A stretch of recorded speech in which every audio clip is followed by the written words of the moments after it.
domain. In the analog domain now, unfortunately, our DJ mixers still do not have digital outputs, but our CDJs do.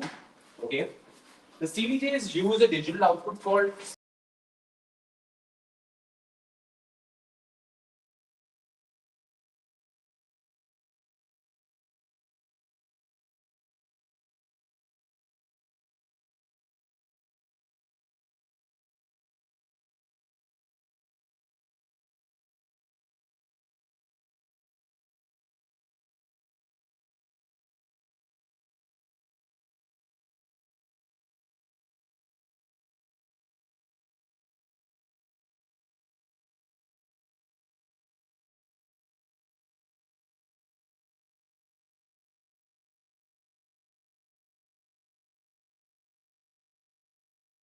like CDJs have like analog output, which is RCA output, which is still sends the cable like analog, and it also has digital output, which sends the cable the output digitally, but it uses the same cable.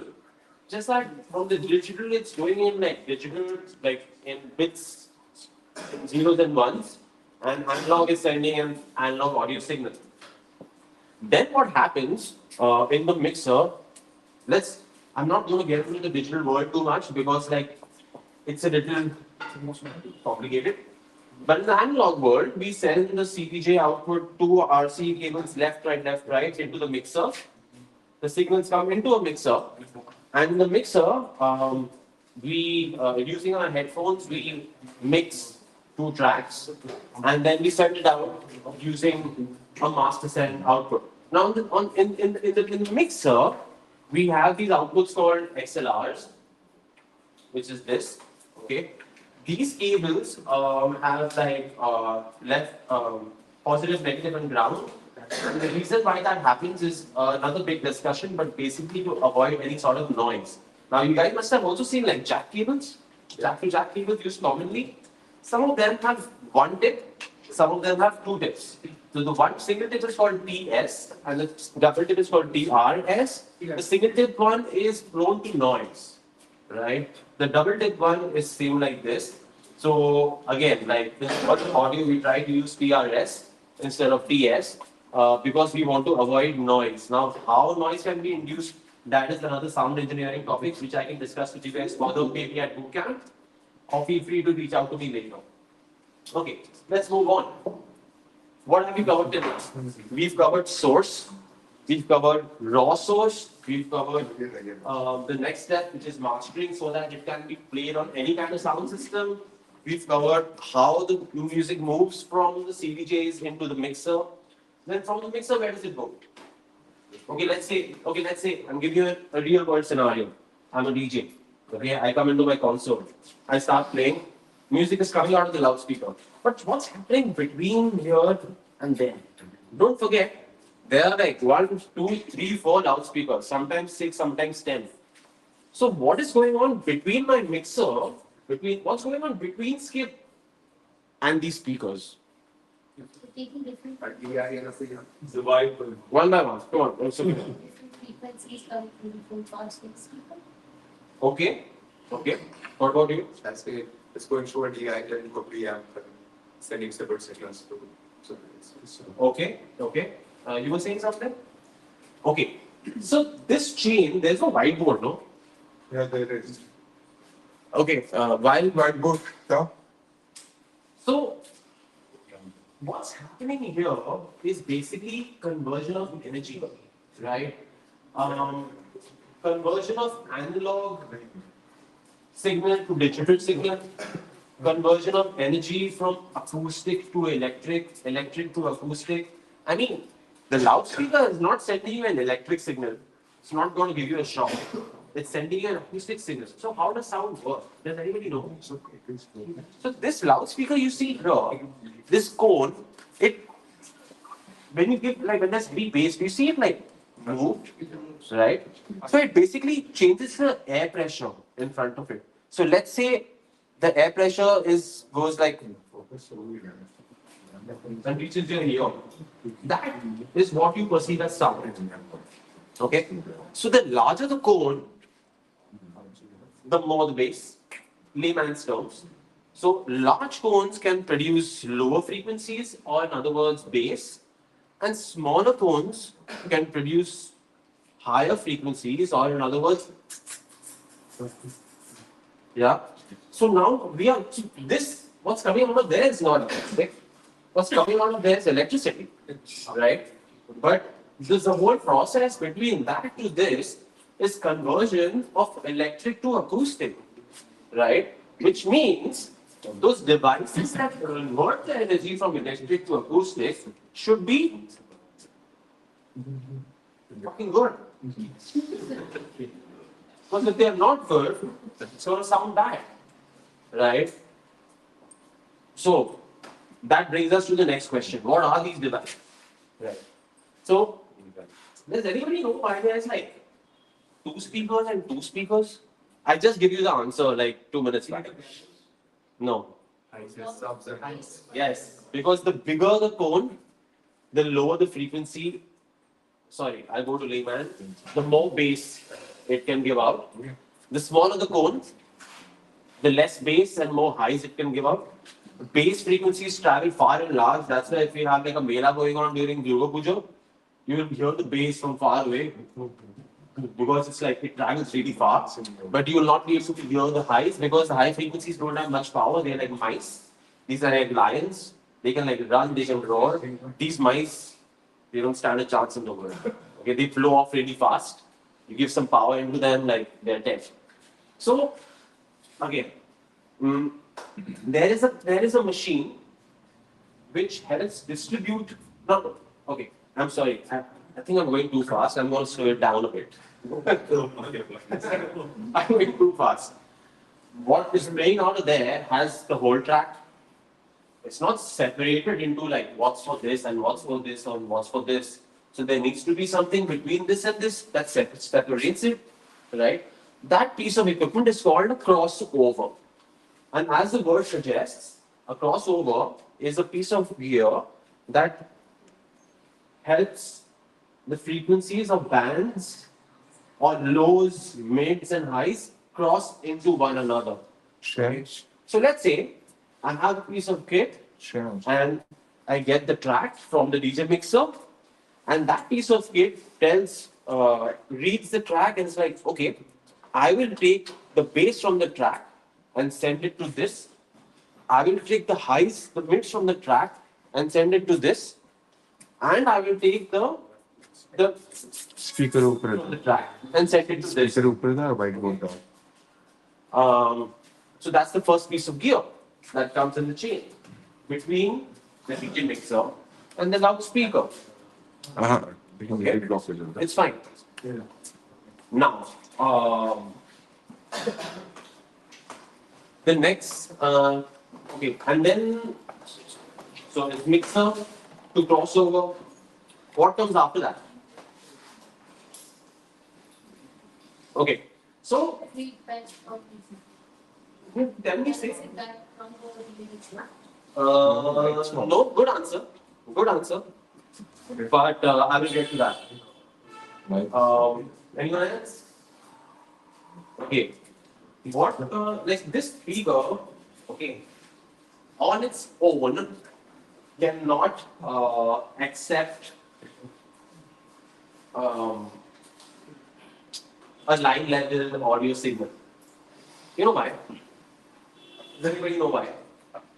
Because it can given its size, it's only able to accept a signal that has a certain amount of power. And that power comes from a device called an amplifier. Okay. So we have a DJ mixer sending out a signal to a crossover, which splits the signal into lows, mids, highs. Sometimes so this is called a three-way system. A low, mid, high system is called a three-way system. Sometimes we have like lows, low mids, highs. That's a four-way system. And sometimes we have just a one-way system when the client doesn't have a budget and just gives you these two speakers. Okay. So I usually don't recommend those because they blow very fast. But another thing for you to know, when you get booked for a gig, ask the question, what is your system? Do you have two-way system? Is it just a single speaker? If they say we just have two tops for you, I say no. Or request sincerely for a two-way system. Say like my music has a lot of bass, so it would be nice if I can get a sub. Speak nicely to your clients, otherwise you won't make a career. What all I have to say to my clients? Hey, they are quite accomplished like career people here, so you can ask them. And then once from the crossover, the audio signals go into these amplifiers. So for example, now I'm not going to get into what amplifiers to what speaker, but usually speaker manufacturers suggest it themselves. And clubs and concerts, you don't need to look into that because the tech teams, rental companies don't want their speakers to blow. So for the most part, nowadays in 2026, they've all grown up and that's competition is stiff. They're all giving amplifiers that are suited to their loudspeakers. Earlier back in the day, I'm sure Tushar, Skip, we've all played on systems where the amplifier does not give enough power to the loudspeaker and the loudspeaker has one kaput. So, in layman's terms, putting myself in your shoes, you're a music producer, you make music, you master it either yourself, you learn the skills or you send it to a mastering engineer, you come to a gig to play, you plug it into your DJ console, you learn how to mix, which Skip here will do the needful. You look at your cables. You make sure your RCAs are good. You make sure your XLRs are good. Then next thing you talk to the tech guy, the sound guy, and ask him, hey, do we have a two-way system? Is it crossing over at the right place? Can I please do a sound check? I want to check if the bass is right. Can I check if the tops are working properly? Obviously, before this, you have a quick look. I mean, you don't need to get into, unless you want to become a sound engineer, like you wanted to, right? If you want to be DJs, you want to focus on your art.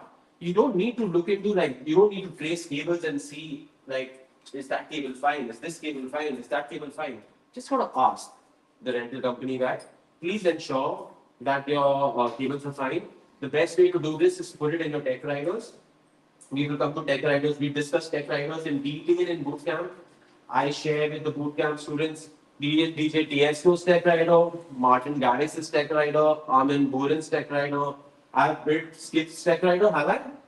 Someday, yeah. Yeah, I work with Nuclear, I built this tech rider. So in all my tech riders, these things are mentioned very clearly.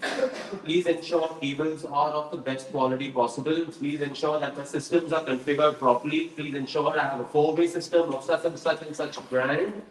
Please ensure that my CDJs are of such and such brand and mixer each and every detail so that I know for my artist, his output comes to the audience and to himself in the best way possible, so much so that the people go home with a sense of magic, with a sense of relief, with a sense of ease.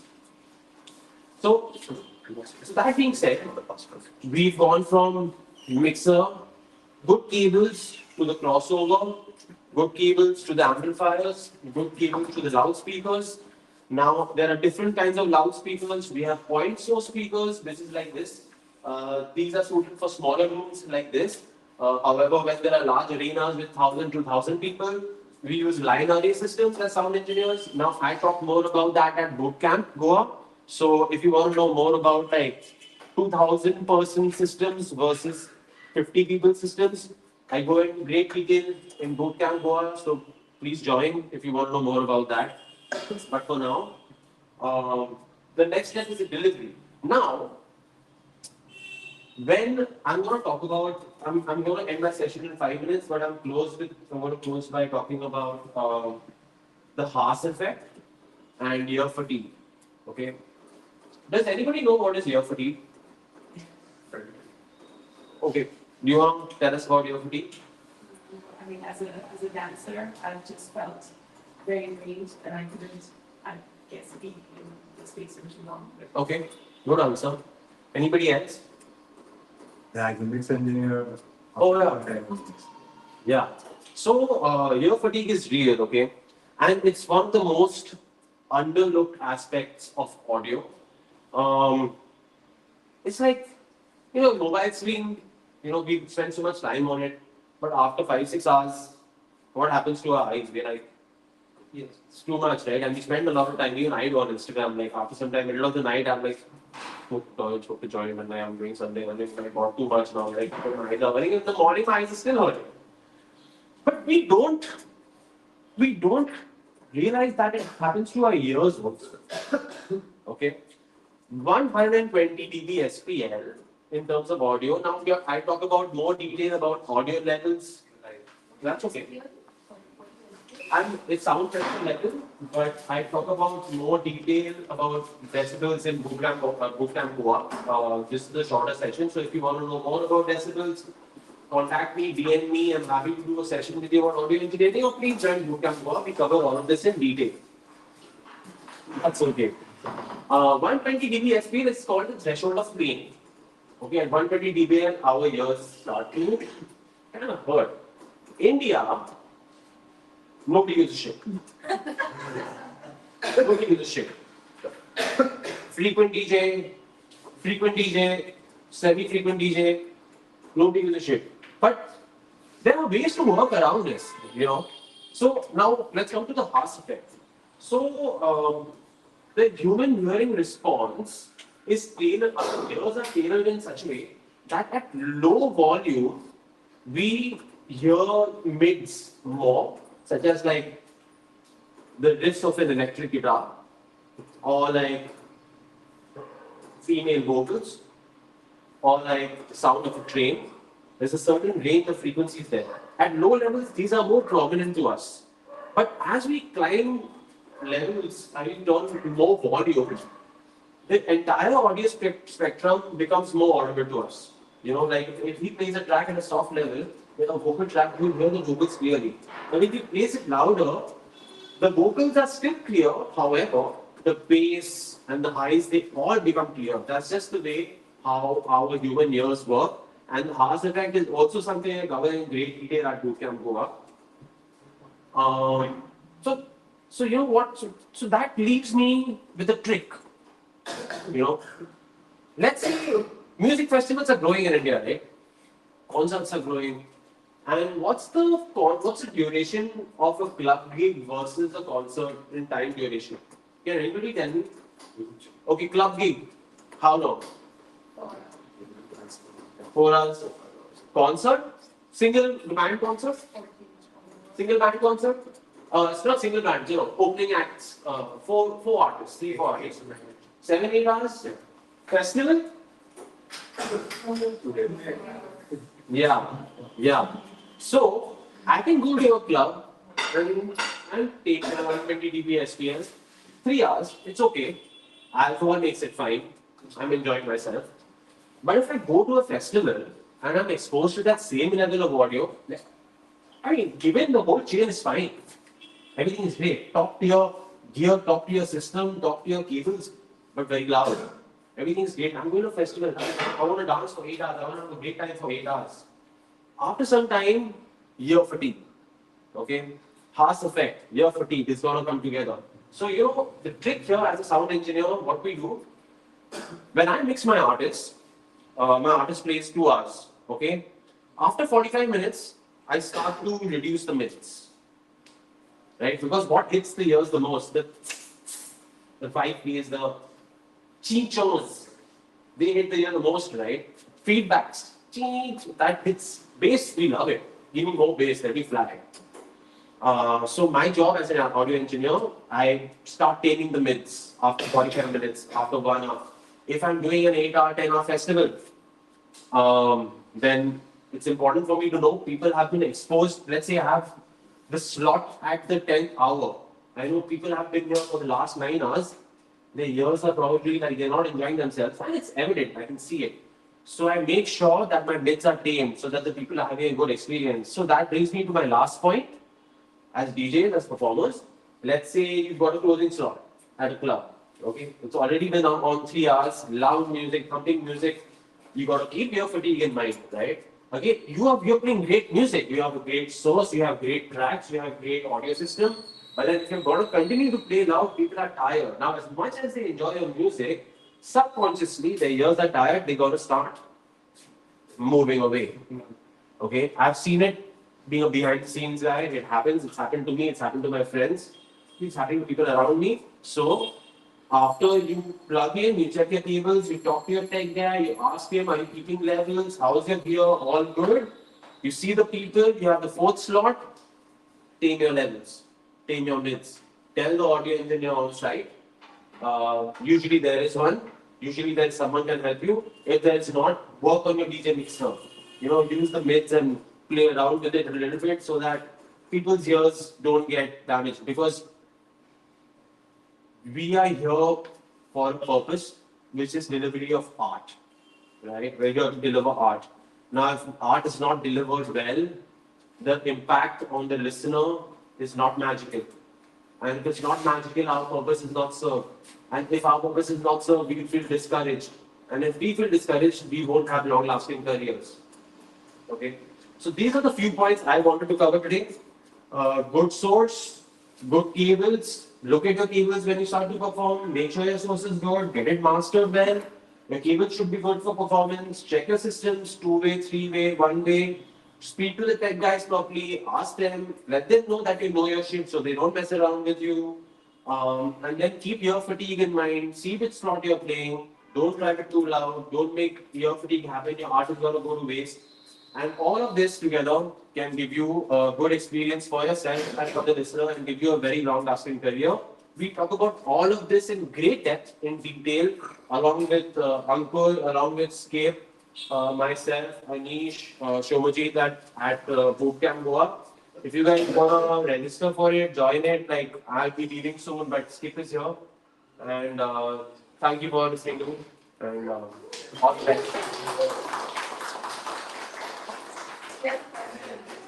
Oh yeah, we'll take some questions. We'll take a few minutes. Covered source and you covered wires, but what about from some not technical views or whatever? What's the difference between using a cheap controller versus using going from what's in the middle between the source? What do you mean by controller? So using a controller like that, but like maybe a smaller cheaper controller which has like a cheaper DAC built into it or something like that. It's a very good question. Honestly, like I have not used a cheaper controller. And can you give me an example? Then I can answer the question. 1 second. Give me an example. So if you use a DDJ RB or a Okay. DDJ 400 or something, like Okay. what is the difference in quality of sound between that and a Nexus mixer and Okay. So the DDJ is a controller, but does it have a built-in sound card? Yeah, it has a- It has a built-in sound card. So I have not used it, okay, but I have not heard bad things about it. What I can say, is that I have done an A/B test between CDJ's digital and analog. The analog sounds better. Yeah. Okay. The DJing I'm not well versed with it, and I've not done an A/B test. Even if I had used it, I've not done A/B testing. How this versus that. Correct. So, but if someone has used that controller, like Sojit has, No, I have not. I was talking from a perspective of instrument control. thank you for the question. I'll look into it and I will get Give the answer. I've used it. Yeah, Basically, the idea behind if you're using a DJ 400 on a bigger system, you have any other question that I'll ask you? Any other questions? Yeah, man, go on.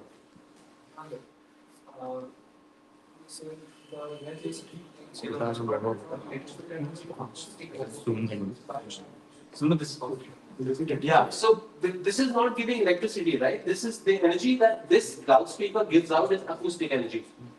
It makes the air in front of it move, and that comes to your ear, and that's perceived as sound. So that is acoustic energy. But what comes into it is electrical energy, right? So that is electrical energy coming into here. This has a thing called a transducer. A transducer is a piece of kit that converts electrical energy to acoustic energy. A better quality transducer will make a better conversion. Alto is like is not the best transducer. Which is why, for workshops like this, it's okay. But when you go to a club in the future, when let's say 10 years later, I certainly hope so that you have a brilliant career. I would suggest when you're tech writer to not put auto because it won't represent your art the right way. And if you want to know like what systems are good and what are not, also you can ask me later. I'll tell you. Anyone else? Cool, great, all the best.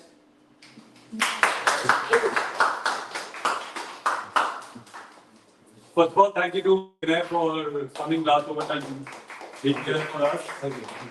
He's already got a few students who want to learn just from him. So in case you want to learn from him, there is a few slots left. So yeah. Yeah, I'm a music producer, DJ. I have a course online. I will. This is where I want to show this, but before he just started talking all of a sudden. So he's a DJ, producer, and a live sound Engineer. engineer. So Yeah. guy, same thing. Yeah.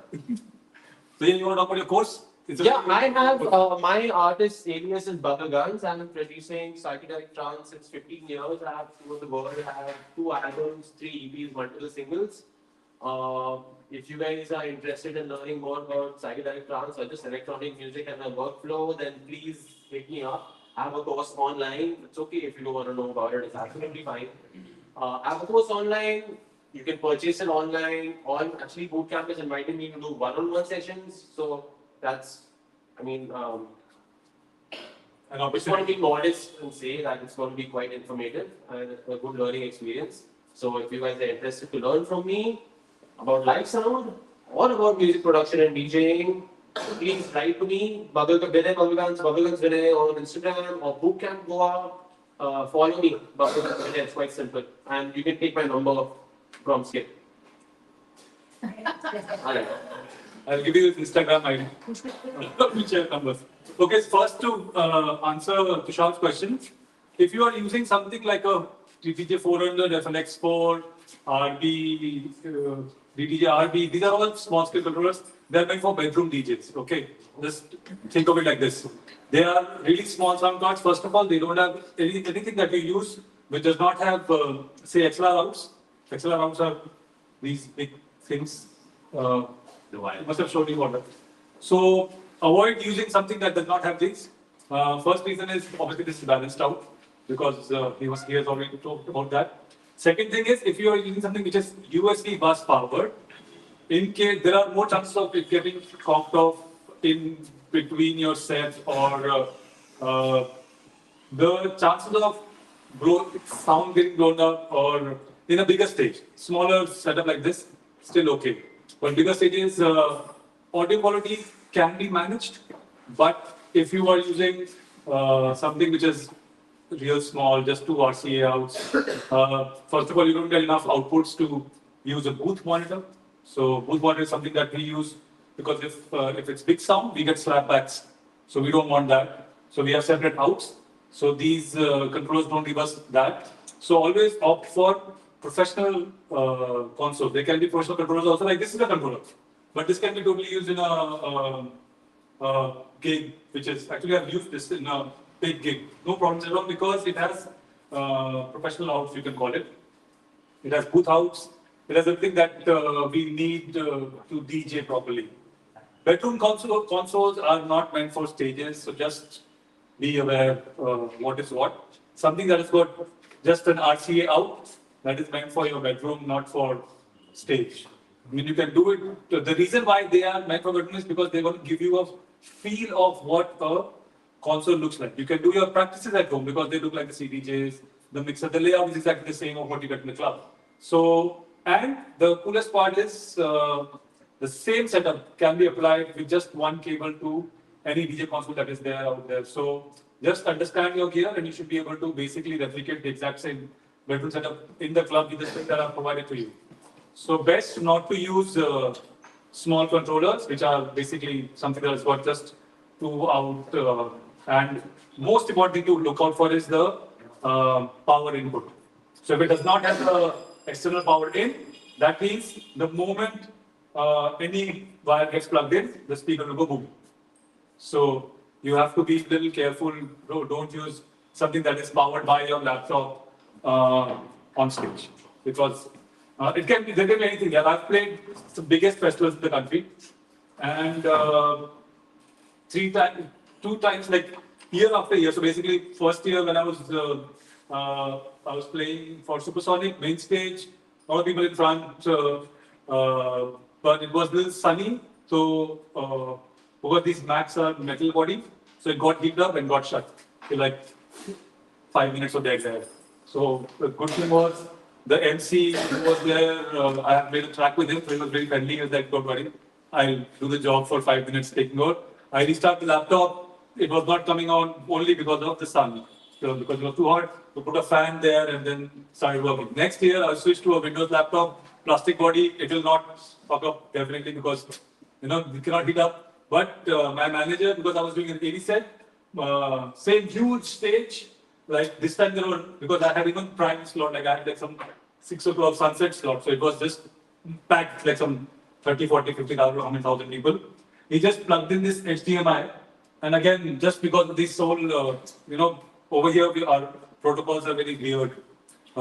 They don't make sure that DI boxes are connected or so. Just one plug, one electricity spark came, and then whole sound got shut. My system comes off. Okay, but it's okay. It didn't die. So I restart again. The same MC was there, and he said, "Bro, again." I'm like, "Yeah." So in 2 years in a row it happened. So if this was a small controller, which was just RCA, I would not have been able to, again, recover. In fact, if it was a controller like that, then there would be a bloop sound in the speaker also, and speakers goes for a toss, and you have to pay for really expensive setup. Okay? So coming back to the point, Tushar got the answer now. Don't use it in clubs. You can use it in small setups. Small setups, house parties, no problem at all. Speakers which you can really pay for, no stress. Go ahead. Because otherwise what happens is these little bit electricity can come from anywhere. Like it can mess up any setup.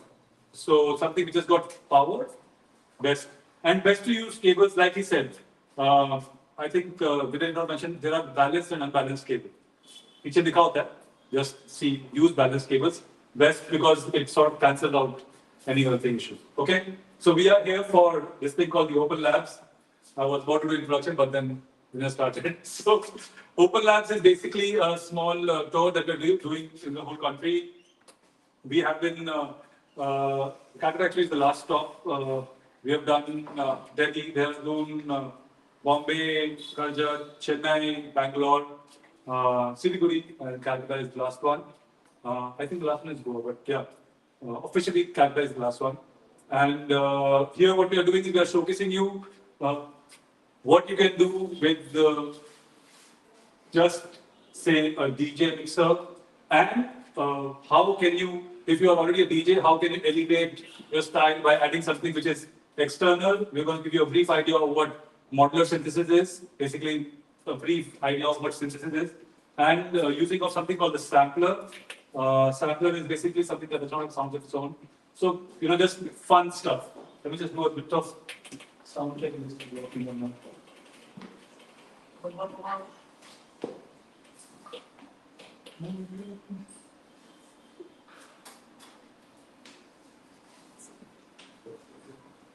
My audio is not.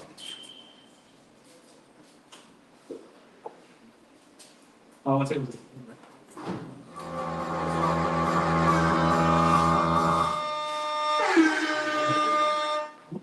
Yeah. It's the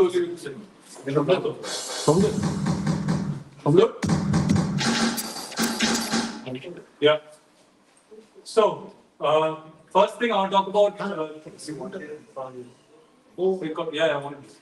It's okay, right now. I want to talk about 3IS first. This is the academy that is sort of university which is supporting us. It's in France, one of the biggest university there. They've got 5 different campuses. And the coolest part about them is that they are in our field, so film, sound, animation, games. The main forte was actually animation initially, but they've gone to the whole film industry. And the coolest part is that 90%, almost 85-90% of the graduates get placements. So that's very, very cool for 3IS. And something that is common with bootcamp and CIS is the practical project-based learning. So what we do is we give you all the gear and you can just mess around with this. The idea is to have the gear with you so that you can, apply it and basically just be with the gear whole day and just experiment, with a mentor obviously next to you. And talking about Bootcamp Goa, this will be the fifth. This will be the fifth edition. Actually, the sixth, but let's say fifth because we did a small mini bootcamp called the Analog Assembly. This is 2 weeks of intense music training program. It is for electronic music. Basically, think of, I just want to talk about who is it for. If you're starting off, we have basic week, which is first week, 7 days, 24-hour access to gear, first of all, great mentors. And then we move to the second week where we go a little more advanced. So somebody who's already established in the scene, they can come and basically change their game in terms of gear, ideology, philosophy, marketing, everything. So we cover basically almost everything that is required to, level up, you can call it. We have, it's written expert mentorship. So our mentors are somebody who's the Ableton expert, so certified by Ableton. So we teach on Ableton. Ableton is a DAW which is made for making music. The guys who are teaching are actually certified trainers from Ableton. We have a small community also that we are building. So we have around 150 odd students now. And we have a small Discord group or server, whatever you want to call it. And we try to do small workshops like these online. So yeah, that's Bootcamp. And this was Vinay. And this is me, Skipster. It's okay, I'm here. A little bit about me. I just became the world champion. The first Indian to become a world champion. This is a thing that is happening for 40 years and first time in 40 years and the Indian DJ has come #1 in this. This is me with the guy that I did the championship. If you guys can see, he's a very excited boy. There's the flag and everything. And you can see me, I'm still like, so, this is, I'm really happy, blah, blah, blah. And I'm 5 times national champion. So there are very few DJs in the world who has won major competitions. And there are 3 major competitions. And I'm the only one in the country who is the national rep for all these championships. Yeah, 5 times. And I've been doing it for 23 years and I'm counting. Hopefully do for 23 more. So today we're talking about this thing called turntablism, which is basically kind of my specialty. Turntablism is using turntable as an instrument. So for people who you cannot see this, right? Can you put this up? Scope it's just using turntable as an instrument, nothing else. But it's a cool thing to like. So, yeah, you can move. Good morning. I want you guys to see. Are you able to see? No, that's what it was like. Too much light. Let's turn down the This camera is so cool. And you able to see me? Yeah. It's called. No, switch. Skip the switch from the lights off and just click these one. You can see. Yeah. This also is called. Just put this light here. That's it. Then go in here. On this. Say this one? Yeah, try this side. No, it's okay. Those will not happen. We can put it that side, not so that you can. This side. This one? Yeah. Yeah. Big one. It's the The lantern. main. Oh, everybody is a night expert. That's so cool. It is. Right. Yeah.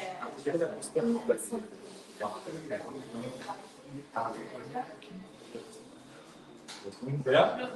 Cool. Good. Give you off first. इसको bright अच्छा देगा Corporate phone. ये उधर रख के इधर दिखा दो और ब्राइट हो It will let my shut in. We are entering a movie zone. Yes, I hope. And let's shut that one. Yeah. Take I it. see it. Yeah, cool, very cool. Okay, off. So, turntablism is. We mainly think of the Okay. So, yeah. Is it happening or not? Am I speaking? Okay, let me speak. So, like I said, turntablism, using turntable as an instrument. Now, for us, what happens is if you guys, like any of you who is a musician over here, you will use your instrument, which is basically, let's say, a guitar, right? Or piano, or whatever. So for us, for Turntablists, the recorded piece is actually an instrument. Now, how it is like that is, let's say, I have this is like so it's like a stab of, what is this? Yeah, it's a horn stab. Yeah, so this piece of small thing becomes like, I can do like, I can make something totally crazy out of this, right? Or something really musical out of it as well. So anything that's a piece of recorded music becomes something of an instrument to me, right? So let's say if I, let's do anything, maybe, so like if there's a vocal sample. This is James Brown saying something, right? I can just.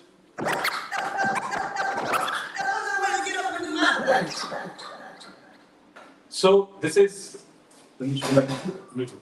So if you see this platter, right? This is when it's moving. The track's actually going clockwise. So you see this arrow. This is the marker for me.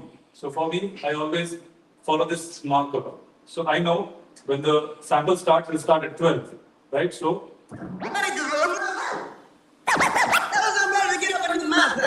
Go back, 12. So this is a system that is allowing me, and this is basically a replica of a turntable, right? So because I have a moving platter, I can control these things. If something like a CDJ or the new age controllers, we don't have moving platters. You see, underneath this thing is revolving, right? If I stop it, you can see it stop. You guys can see that? Yes. It's a moving platter. So moving platter gives us this freedom of doing things to the vinyl on top, right? And I can do something like these flip-flops, right? So now, this style, like I said, using any recorded piece as an instrument is turntablism. Just to give you a brief idea of what turntablism is, there are a few elements, and we're going to discuss these few elements, right? So, first one is this thing called beat juggling. Now, beat juggling is taking the same song, okay, putting it in two different decks, right, and then creating something totally new out of it, right? So, let's take this song by Michael Jackson, because everybody would know that song. Billie Jean, right? So this song, the reason why I'm taking this song also is because this song can, you guys can see what's happening here as well. It's a straight beat. So I have one myself. Everybody else can hear it, right? So this is going on. Everybody, again, if I want to stop it, I can stop it. If I want to make it say half tempo.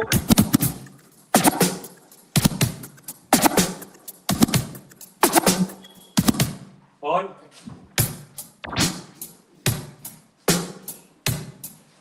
full control over the song, right? Now, how do I do beat juggles? Is by adding some fills from the same song, which is over here as well. So if you hear, you see. Right, I'll just shift to video. So,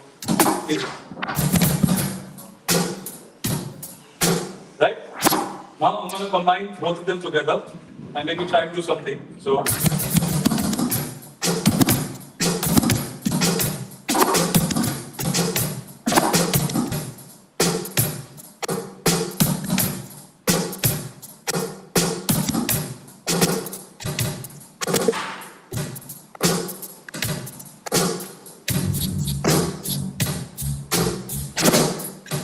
Something like this, you know? So basically, flipping the song and trying to create something totally new out of it, right?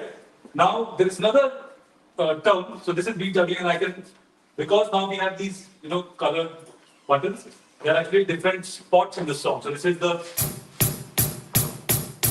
kick, snare, like that, and my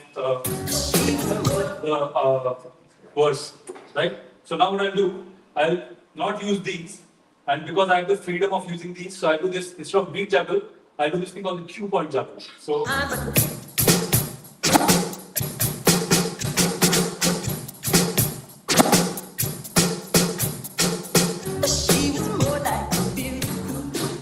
So this is sort of basics of what beat juggling is. Same song used in both the decks and trying to create something totally new out of it, right? Now, there's another thing called trick mixing, which is basically the second bit. Now we do scratching first. Scratching is basically using the exact, any kind of sample and adding fills on top. So in this case, I'm using a very cool software which gives me instant acapellas. So here, instrumental, sorry, the whole song. Instant acapella, right? So I can do. So let's say this. I like this bit. I can have.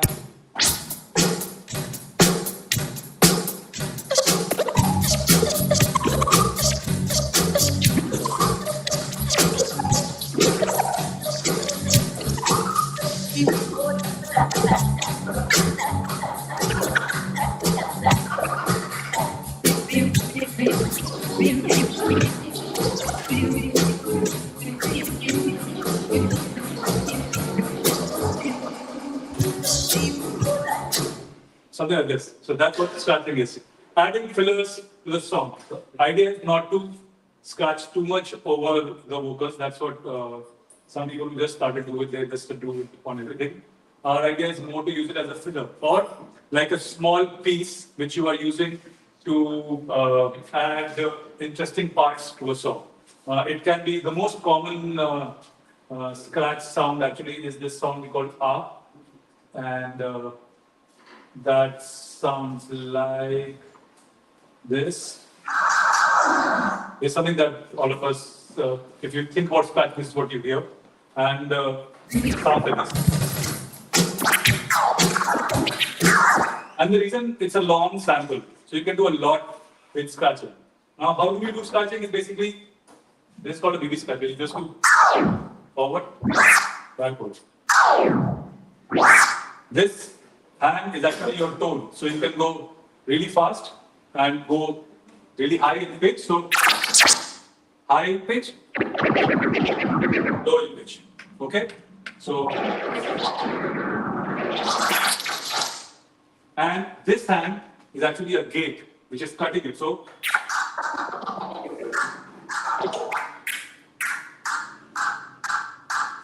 whenever I open this gate, because I don't know sound, as I do, I'll show it on the video. So as this gate opens, you see no sound. Sound. Got it?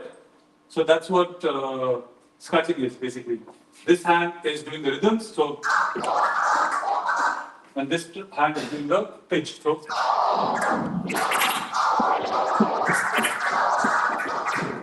right? And you combine that.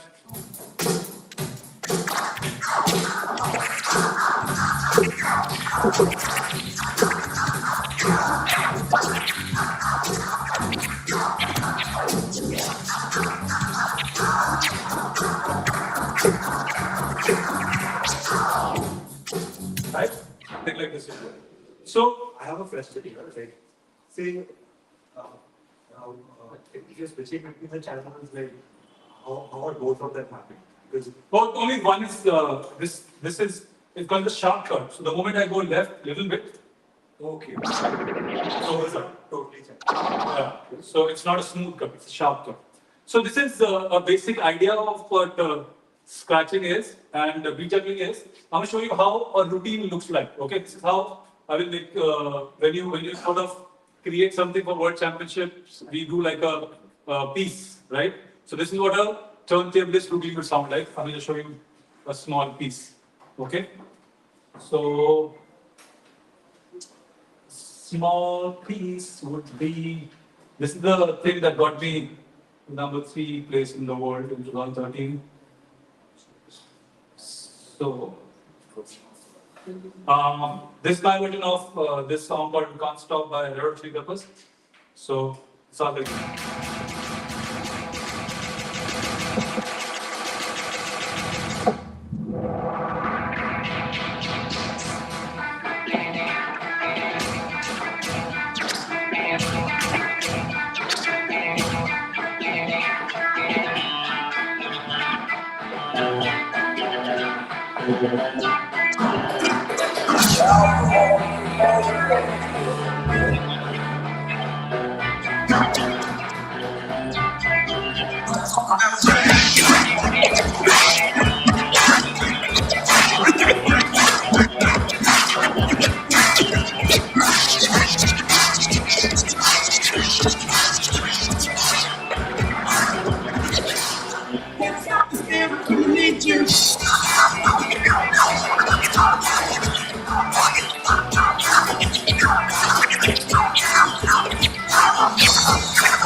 so. This is what a routine will sound like when you're using it as a guitar or showcasing something more strong. Okay? Everybody is cool with this idea? Yeah. Beat juggles, scratching, trick mixing. Yeah? Yep. So for this thing, let's move on to the performance already done. DAWless. So DAWless ke liye, we move the camera over here. So DAWless here is something which is, everybody knows what a DAW is, DAW? Digital. Alright. Who's at this? 100 points. Okay. So DAWless setup is more like, let me see if I can zoom. Yeah. Oops, I just not see. Somehow I can you guys see? No. Can you increase the brightness of this? Maybe.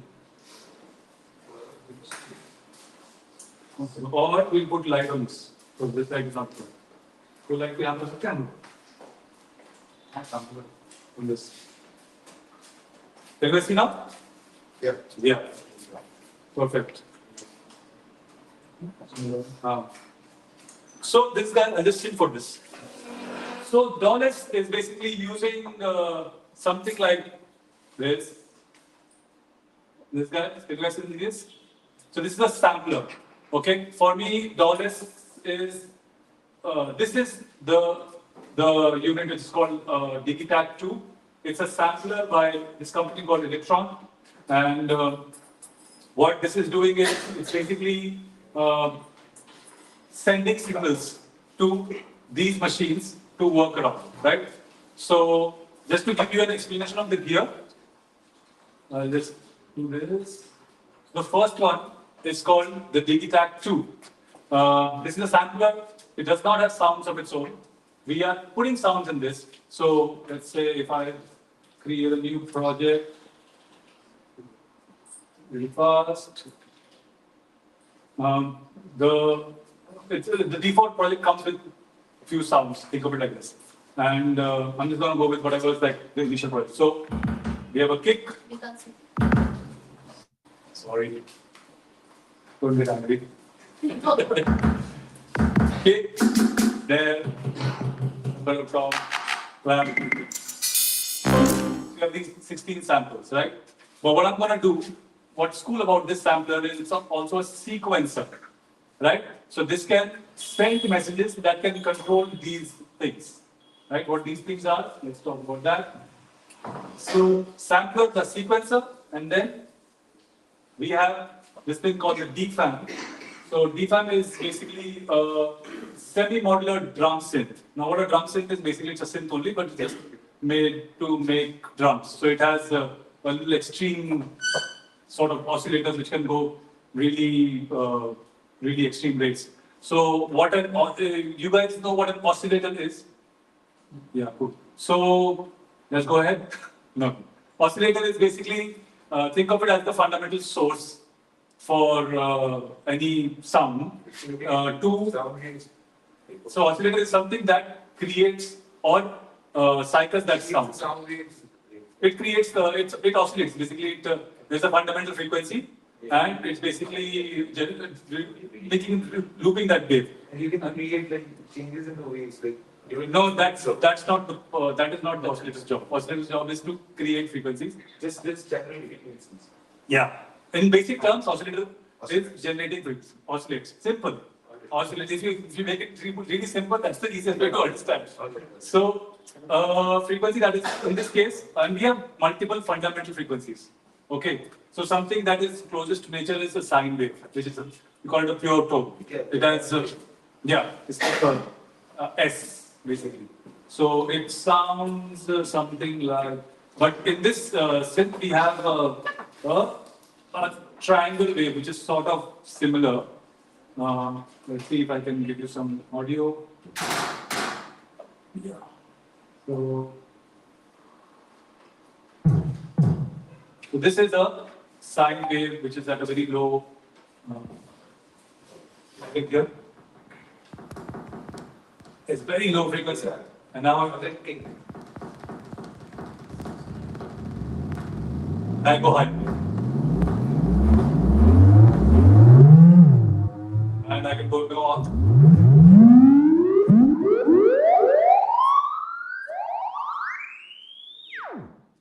So usually the other synthesizers will go on a sort of a 2 or 4 octave, but this guy, because it's a drum synth, it can go really high rates. So it can go from something, really crazy. So this is and the reason why it's called a semi-modular synth is because we have these small patches around. So maybe I'll just try to zoom this in. Can you guys see the small patches? These are basically, think of them as if an oscillator or if a synthesizer is made of few blocks, these are outs from those blocks. And because in modular synthesis, we can do some crazy things with those blocks. So, for example, here it has got these sequencer. So initially it is made to, like for example, when nothing is plugged in, it's made to sound like the bottom bit is for velocity, which is volume, and top bit is for the tone. So let's say it is supposed to sound like, say, this.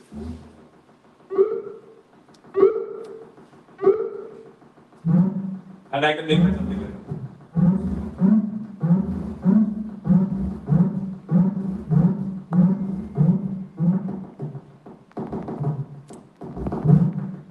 Something like this, right? Right? But this is happening where the bottom bit is actually sending volume. So इस step पे इतना volume होगा, इस step पे इतना volume होगा. So let's say if I reduce the volume on all the steps and I keep it only in one step, it's going like bop, bop, right? So let's hear that. So you see?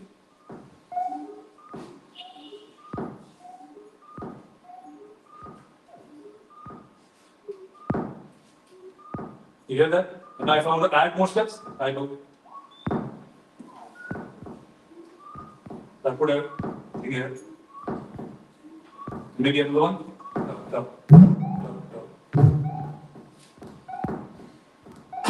So something like this, where I'm adding more and more elements, and the top bit is doing the pitch. But because it's a modular synth, what I can tell this guy is, so I use these patches to break the things. I can tell the top bit to have control the noise, because it has a noise oscillator also. Noise, everybody knows what noise is? Yeah. Yeah. So what I'll do is I'll have like a pattern going on, which is basically, let's do a pattern which is this.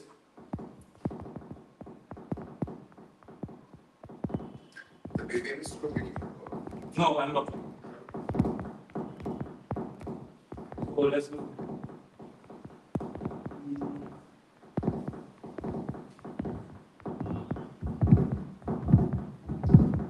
Like this.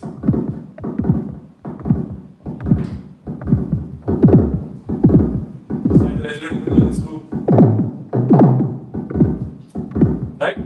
And then what we do is we tell this guy to the noise level.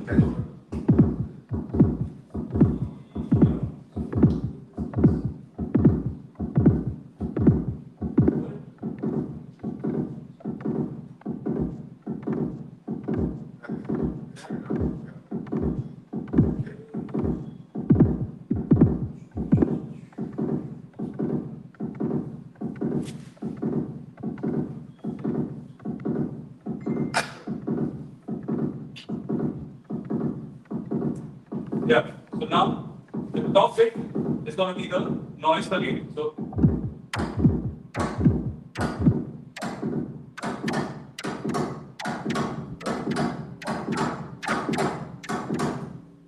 So that's what these guys can do. Basically creating new patterns just by, modulating things like this, right?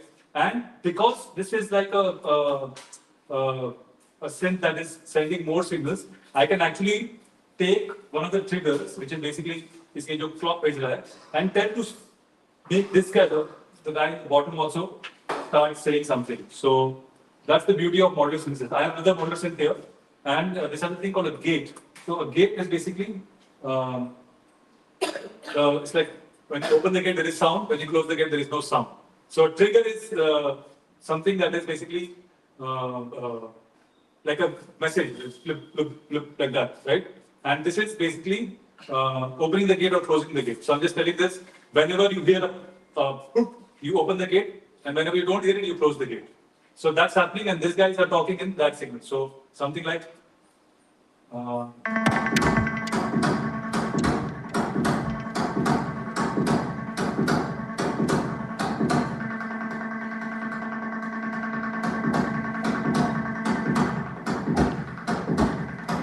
will see trigger. The trigger from D5, which is the other thing, is coming here to open and close the gate. I'm not doing anything with the oscillator of this. It is just opening the gate at whatever oscillator's pitch is, right? So if I move this guy, which is the oscillator, I'll change the frequency. And if I want to do this action, I can actually send a signal from somewhere here also to do that.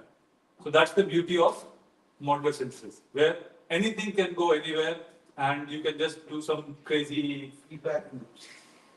Not really feedback, because this is nothing, you can create a feedback loop, but this is not really feedback because you're not feeding back to any system, you're just triggering some, yeah. So, for example, there's something called self-generation, which is sort of a feedback, which is in this system, you can, there is this thing called a cycling envelope. So if you guys know what is ADSR, you guys know what ADSR is? Attack, decay, sustain, release. Yeah, so basically whenever a clap, like this clap, is basically fast clap, because we hear it really fast. Yeah. And then if there's a lot of reverb in this room, so it'll be like a slow release. It's dying really slowly. right? But if it is like this, it's fast attack, fast release. So that's what I was actually controlling over here with the trigger. So you see this right now, fast attack, sorry, fast release, slow release, fast, yeah, decay. Think of it as a decay. Decay and release pretty much similar, right? So that's what basics of model synthesis are. And I can basically take any of these signals to do any of the other things. And the patch, Sorry? you can use more patches in this, or is it just a single wire? No, I have too many wires to do anything about it. So you can, I'll just show you an example. So let's say I'm not sending anything to this guy. जो ये model synth है, it is not doing anything. I will say कि just start doing some random flow, right? Some random gates, right? So I just tell. So now if you see, you will hear the gate is going, right? And I'll get this there.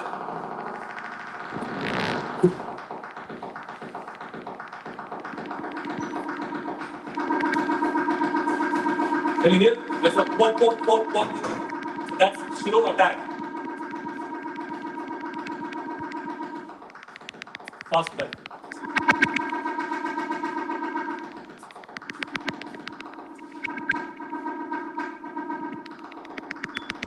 So you can do some really fun things.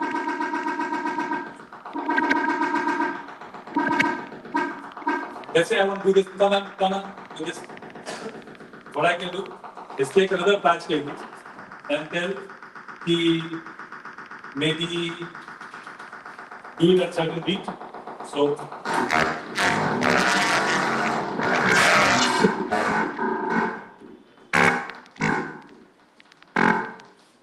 now it's looping at that rates. But now what I want is maybe to have more tonality to it, right? Some elements to it, right? So I'll take another cable and I'll tell this guy to not come here, be here, and now add one more cable. So that's the fun of modular skills. So now it's doing things on its own. And what I'll do, I'll do a feedback to it.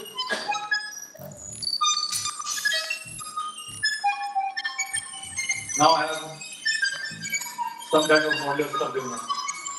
I'll do a feedback. We have space sounds that you can do.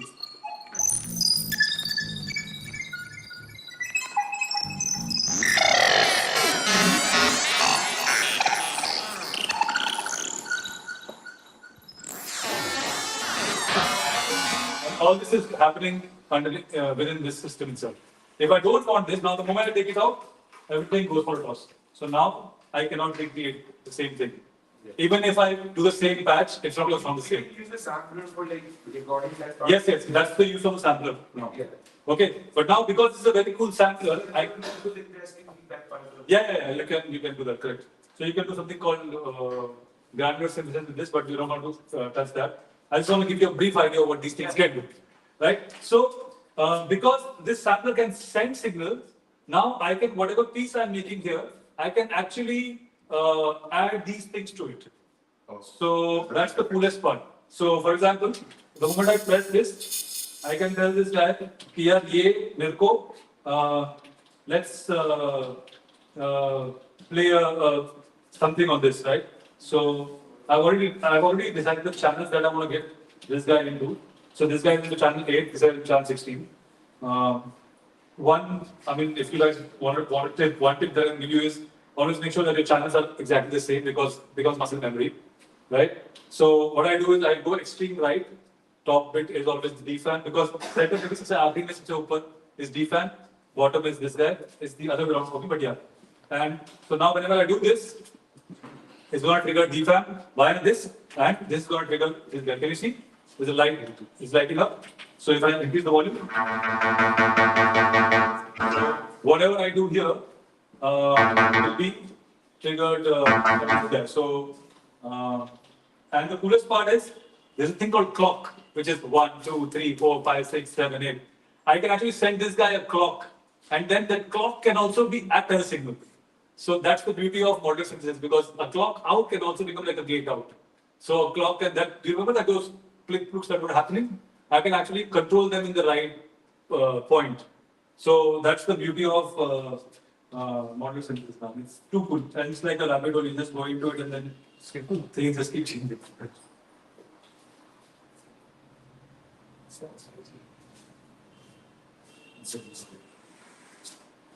So yeah. So now, you guys can see this is blinking. This is blinking at the speed of whatever I'm doing. So I'll just give you an example. I'll just add this keep it mode. See? It's blink at the same rate. You guys see? Oh, this guy. So that's the clock that's being set to this guy. So now I can tell PRDA clock to there. The coolest part is this guy underneath it now is actually randomizing that clock. So I can use this as something that is sending the CV pitch or pitch ID. So I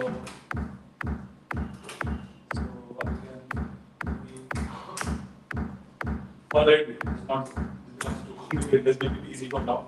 What we'll do is we'll try to create things with all you guys combined, right? So let's say make a song with all this, right? What BPM did you guys want to use? 90. Everybody's okay with 90? Because 90 are difficult for guys. 70, 120. 71. 120 is good because it's fastest to create. Huh? Why not? Yeah, why not? He's like 120. You want to do which? Who do you want? Tushar will come here thinking. I want 71. So we'll do 170 at and 120. 120. Yeah, we'll do 1 at 170. Yes. I think 137. 180? Let's do 180. That's less. What? No, 90. 180 is 90. Yeah. Okay, let's do 133. In my head, it's like this wireless timing. Yeah, okay, so we'll do a kick, which is. So who wants to do bass? Like, we'll do, so everybody will come and play. So when you want to do bass? Come. So, the bass sound, right? Oh shit. Okay, so you guys can see, we've got the amazing Sukanya here. She's going to do some crazy shit. Let's go. The first time, I've been very interested in this book. Good. I have no knowledge. Best way to drawing boot camp. Okay, I don't know. You're in Goa too? Yeah, so you can see what she's doing. Is it? I'm not fully maxed out. This is steady, I guess. Sorry if it's me. That's not. Just putting it. That is it.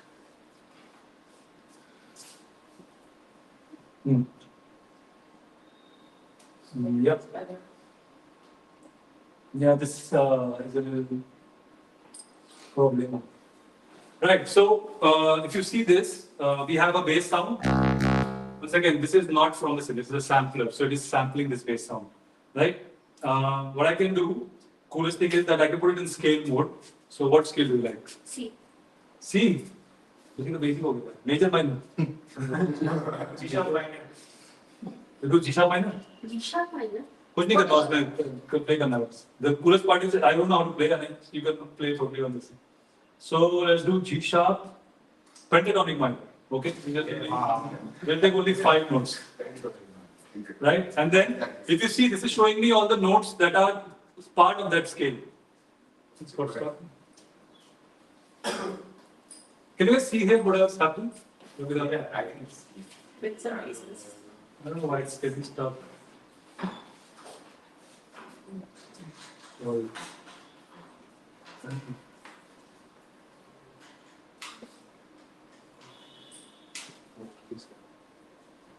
Yeah, ODS sucks. Cool. This is good. So now, if you guys can see, this is the note, this is the note. All the white ones are notes that are part of that scale. But what we can do is we can put it in a way where all these notes now, whatever she plays, will be in key. Okay, so this is my scale. So you can practice the bass line on this. What do you want to do? You want to do like a breaks thingy? Where is the break on that? You make like a this. This is more fun. So now you can try a bass line. You can try on whatever she wants.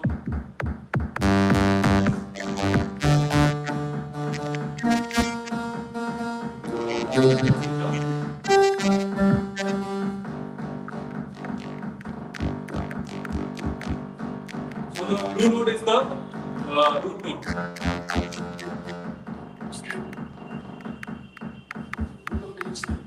Oh, yeah. Otherwise, she's playing a longer cycle. I'm going to do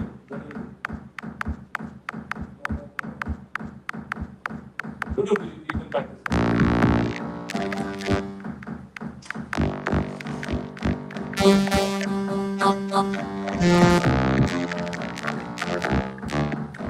So yeah, so you do like a 4-bar pattern, right? So what we can do is, Abhi, right now you can see there is one dot here. That means it's one cycle that's repeating. You can actually tell this guy ki give me 4 bars of it. So I go here and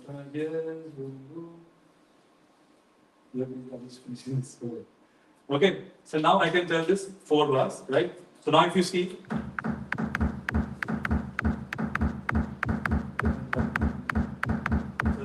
Right? So,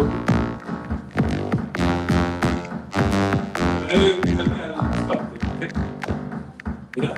You want a click track? I'll give you a click. Pre-roll 2 bars. 1, 2, 3, 4, 5, 7, 8. So this is how we start. So 5, 6. Stop.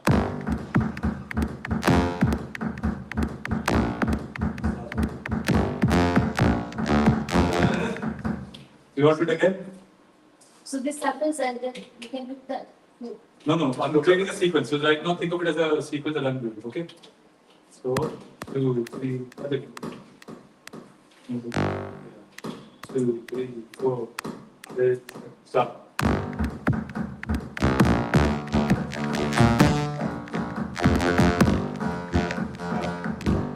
Yeah, actually, it's a good one. So now see this.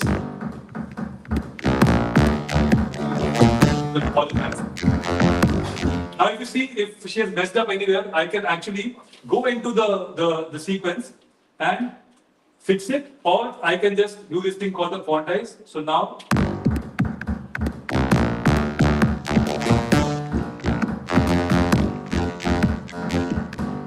pretty much okay with it, right? Now, I want to do is I want to design the bass. So.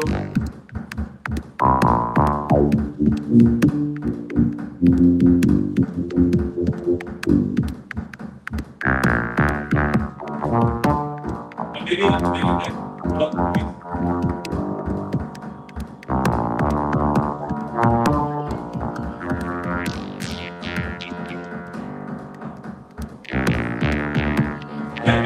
but now who's gonna do the lead on top? If you wanna try, come. Type C, go. Somebody who cannot play Gypsy, she'll try to make something. Come. Nobody else. Anybody wants to do the. Come. We've got a volunteer. Oh, he got there. Can you see the notes somewhere there in the piano? Yeah, you can. So I have this guy. So.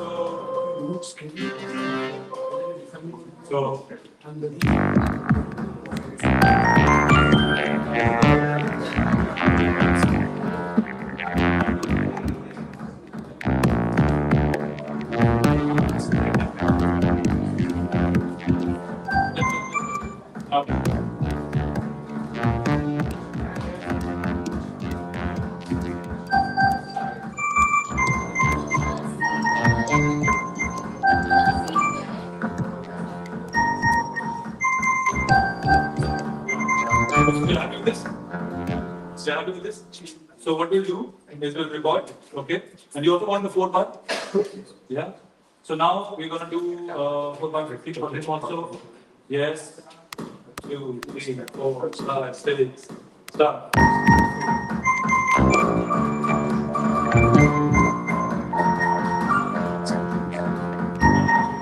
So let's say he messed up here, right? The last bit. So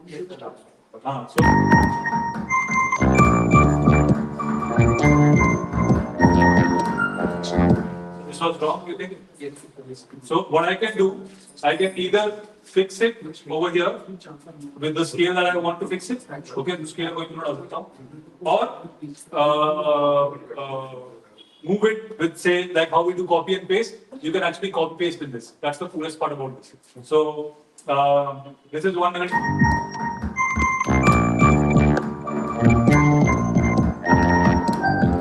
Right? What we're going to do is baseline to Protokol because it's becoming too confusing, right? So what we do is take the baseline, go to the baseline thing and make it. Was nice, okay. Huh? Was nice. It was too big, so if you put elements on top, it will not sound. Now let's go a better base, the complex thing on top. Right? You want to do something else on top? This is good. So, what I'll do is I'll show you something a little more crazier in the same element. Can we record something for the MOOC? Yeah. So, first let me just show you something really cool. This there. So, I go here, I clear what he just played. And what I'll do is I'm going to do one bar loop. So, there's 1 bar loop and then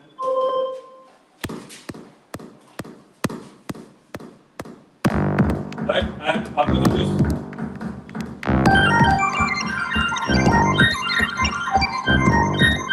okay, and then going off, right? And random that's the best one here.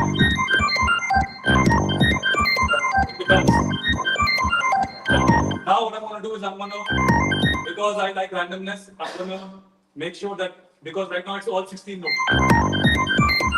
I'll tell them not to go 16. I'll tell them to trigger those 16 notes sometimes, not so consistently.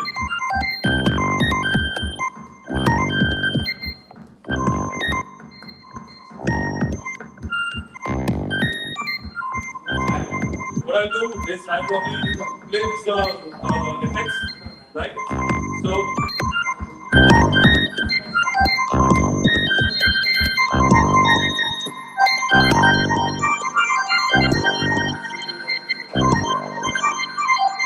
let's keep playing this.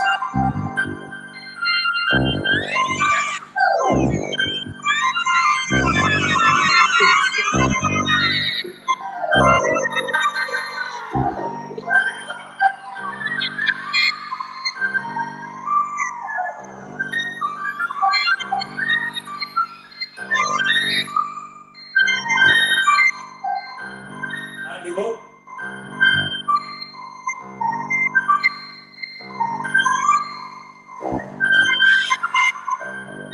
To create some drama.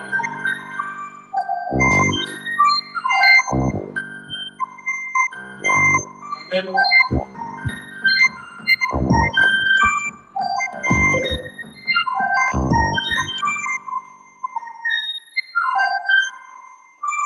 I'm sort of ending myself.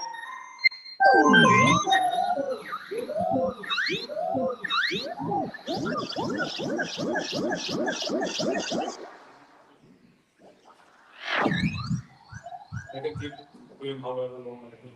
So that's the idea of a sampler, where you can just add too many things on top. So now we have this. How does this guy come into DJing? Because that's the biggest question, right? How do I Tushar की CT3 batch को अब DJing में कैसे करूँ? इतना कुछ सीख लिया मैं इसको कैसे करूँ? Right? So the best way to learn this is to do this is some very few samplers have this idea of bending the tempo, right? Because that's what DJing is, mixing it, right? So here what I'm going to do is like you want to add some move sounds to it, right? So what we'll do is we'll clear this project. In this case, there's nothing here now.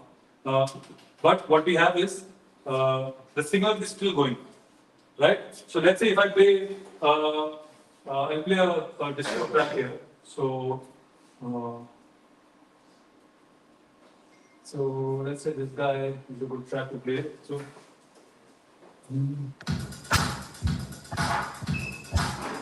So, sound is going on. I can send the signal from this side to the EFAM. Okay. So what I'm doing is I'm sending a signal to the clock of, and the signal that I'm sending is it's called a gate, a trigger, right? So you see, I just sent 16 triggers.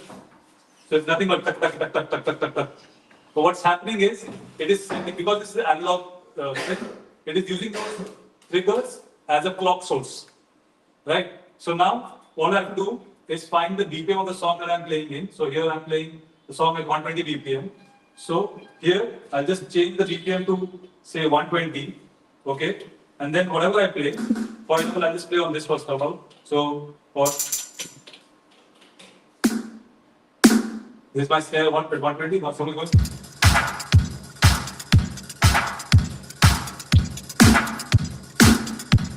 I'm on that. And I can do this nudge to fix the timing. So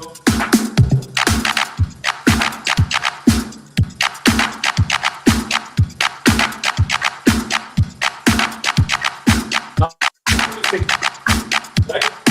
This is sending the clock to this guy. Okay. So here's one again.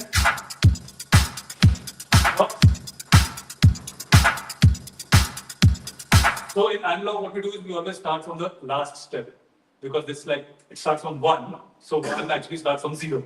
Think of it like this. So now if I click on run, nothing is running because I'm not sending a signal to it. But the moment I send the signal seriously, the clock starts running. When it's running at the BPM of the trigger that I'm sending. So the moment I make them half, it becomes half. So that's the coolest part, right? So you can do some intense things now because this setup allows me to do all that, right? So now I can just say send noise. Okay. Yeah, you come. I will wait. The first step. Make sure you don't.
So what is doing is this printouts and that's it.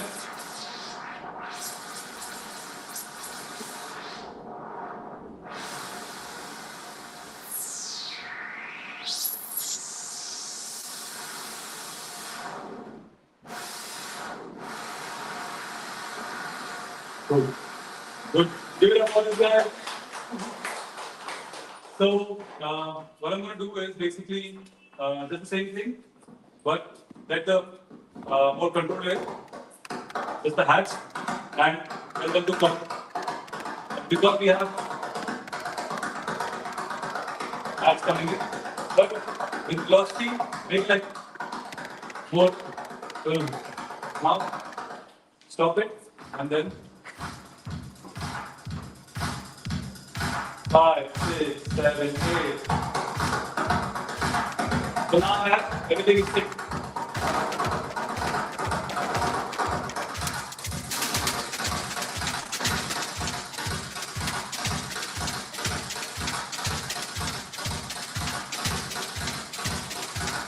So this is how I can do more elements.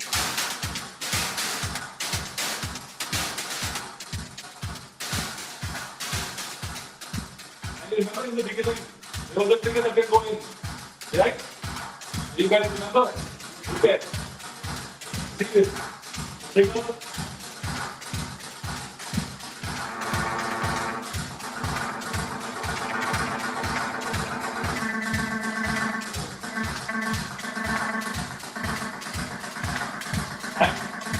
So that's what cables. And then this side. You always take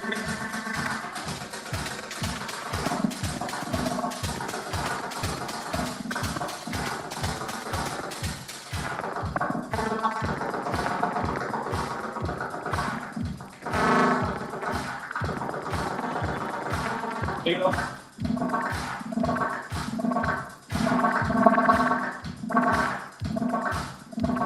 You get so many crazy sounds by using modular. Don't be afraid and try to be more controlled. So that's the reason why I have this guy over here. Because these two fingers are my volume levels for this. So the moment I see something is going out of hand, I just put it back. So for example, these are very loud instruments. So you can go super loud. So I have my control over here.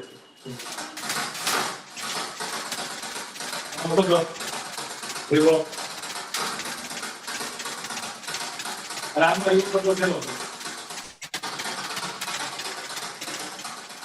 So that's how you would combine a sampler and synth and everything together. Just to give you an example of what a sampler performance will look like. That's on the last segment. I have a song that this is something that I would play in the game now.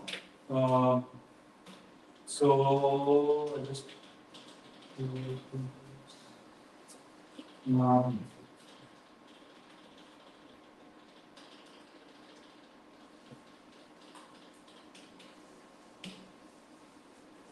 so here, if you see, the moment I click on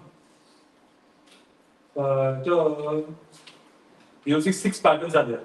Okay, and I start with second pattern. So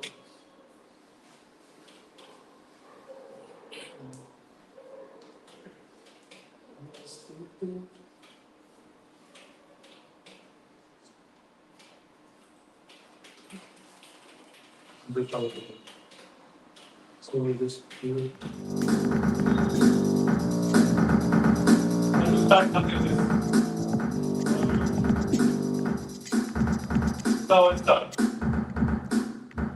And if I want to send signals, I can definitely do this as well.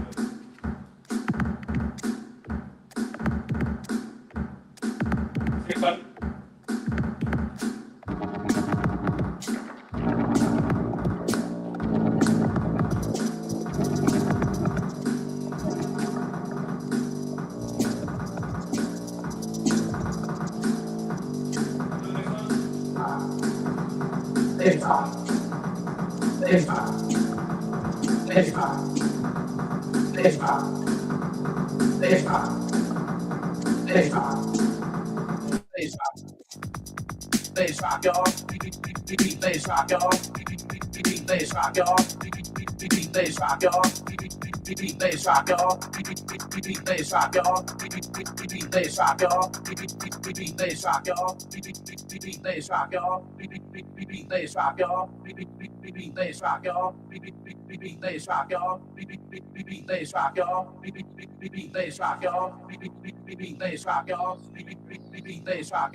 Somewhat of an idea of a song coming, right? Everybody's clear with this?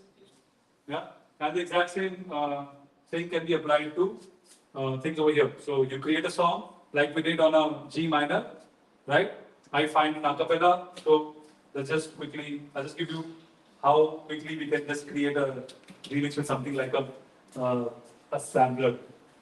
Just take I don't know, what's your favorite classic house track with the vocal? Tushar is here, Tushar might do something. Tushar is basically pictures. Tushar, favorite classic house track? Classic house. We do free from desire. Free from desire. Okay, let's take free from desire. So, if you go again, cool DJ software which can use instant acapellas, right? My lover's got no money. So, My lover's got no money. it is the morning bit, right? So, just so that we can mix it on time. Money, he's got his strong beliefs. My lover's got no power. He's got his strong beliefs. Right. My lover's got no fame. In fact, while this is going on, let's create a beat. My lover's got no money. He's got his strong beliefs. So, One more and more people just want more and more freedom and love. What he's looking for, one more and more people just want more and more freedom and do love. this one. What he's looking for, So, must have been very good. free from desire, mind and senses purified. Free from So, desire, India, mind and senses 139. purified. Free from desire, mind and senses purified. Free from desire, mind and senses purified. Free from desire, mind and senses purified. Free from desire, mind and senses purified. Free from desire, mind and senses purified. Free from desire, mind and senses purified. Free from desire, mind and senses purified. Free from desire, mind and senses purified. Free from desire, mind and senses purified. Free from desire, mind and senses purified. Free from desire. Money, he's got his strong beliefs. My lover's got no power. He's got his strong beliefs. My lover's got no fame. He's got his. He's got no money. He's got his strong beliefs. One more and more people just want more and more freedom and love. What he's looking for, one more and more people just want more and more freedom and love. What he's looking for, freed from desire, mind and senses purified. Freed from desire, mind and senses purified. Freed from desire, mind and senses purified. Freed from desire, mind and senses purified. Freed from desire, mind and senses purified. Freed from desire, mind and senses purified. Freed from desire, freed from desire, freed from desire, freed from desire, freed from desire, freed from desire, freed from desire, freed from desire, freed from desire, freed from desire, freed from desire,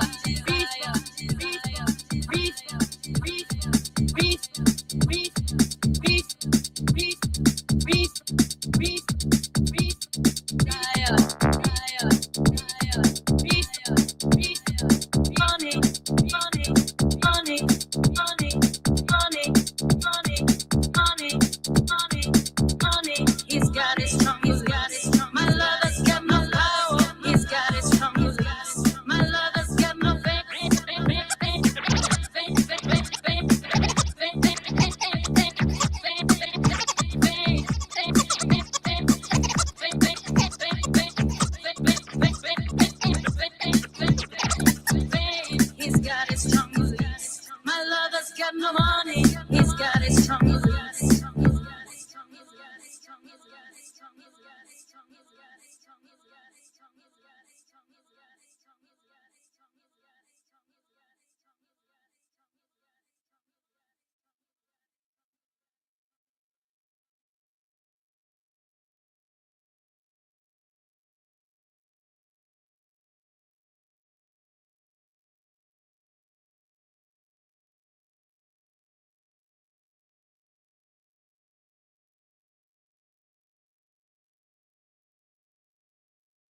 and building full tracks.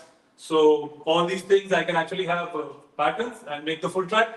Move fan for creating drums and all these, like while this was going on, I can just send a signal to this and do all that, do all the crazy stuff. O-Coast is again the synth. So this is more, like I said, the DFAM में बहुत extreme oscillation of that. So it goes really low, really high. O-Coast actually is because synth तो इसमें जो oscillator knob है, it doesn't go like if you hear this also. If you can hear it. One second. Let me show you the.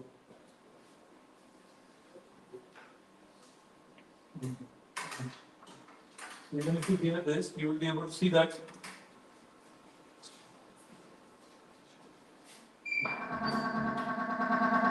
It doesn't go like that low. So it can go, but it has a thing called a fine knob where you can go. So I can actually be in between notes. So this is more of a melodic thingy. On top is this, what I have the percussions, right? And इसमें, because it's analog now, so सब कुछ is never in tune, right? But I have found this in my head. I have put one memory वो dot के पास एक dot है. That's my sync. So it kind of works. It's a little off, but that's the beauty of it. I mean, everything is beautiful if you see the right way. So Dynamics 500, which is the FX unit, which I can show you guys if you want to. Launch control itself, this is the guy. So this is controlling this. And Launchpad Pro, which is another unit which I got a space for, so I did not pitch. Also sampler and synth. So like I said, there are two kind of, so these guys will be showcasing you what synths are. Synthesizers, I personally prefer samplers because I do a lot more acapella stuff, I do a lot more, like so the Godlock's example I did, right? So for me, samplers make more sense for performances, but people who are purely into electronic music, they can do way more with synths. I personally like samplers. Any questions regarding this? I know it's a lot of information. One question. Kind of mixer styles. First question I asked, the different kind of mixer styles. Mixer, the types of mixers. So basically, think of it, there are two main kinds of mixers. One will be a live mixer, which is something like this that they have. This is more of like multiple channels in something that you've used also now in big ones, right? One will be like a DJ mixer where the main differentiation is how the EQs that you have. So in a live mixer, you will have more control. But in live mixer also there are two kinds, split and inline, but that's you will not basically see them. So, but think of it like two kinds. One is live mixers, which is this is like a compact live mixer. One is like a DJ mixer. We are limited in channels, and also हमारा जो EQ का option होता है ना, that is also very limited in a DJ mixer because we have a 3-band EQ, max to max 4-band EQ. So our control is not that strong in terms of really, having like just bit. Like I just need a small band of frequency. That cannot happen in a DJ setting. So it's more for mixing. You got it? Is that the question you're looking for? Yeah. If you can give me an example of where you've seen these different mixers, I can maybe elaborate. Like the sound system, like the Bengal sound system culture, operators have different mixers. So Yeah, so they are more of this how you see the modular approach. उनका वो थोड़ा वैसा modular approach है. They are creating things which are fit to their needs. Or क्योंकि see the thing is that the best way to understand anything is to see the history. Where is that need coming from? For example, the 808 drums that are super popular now, they were actually a flop unit.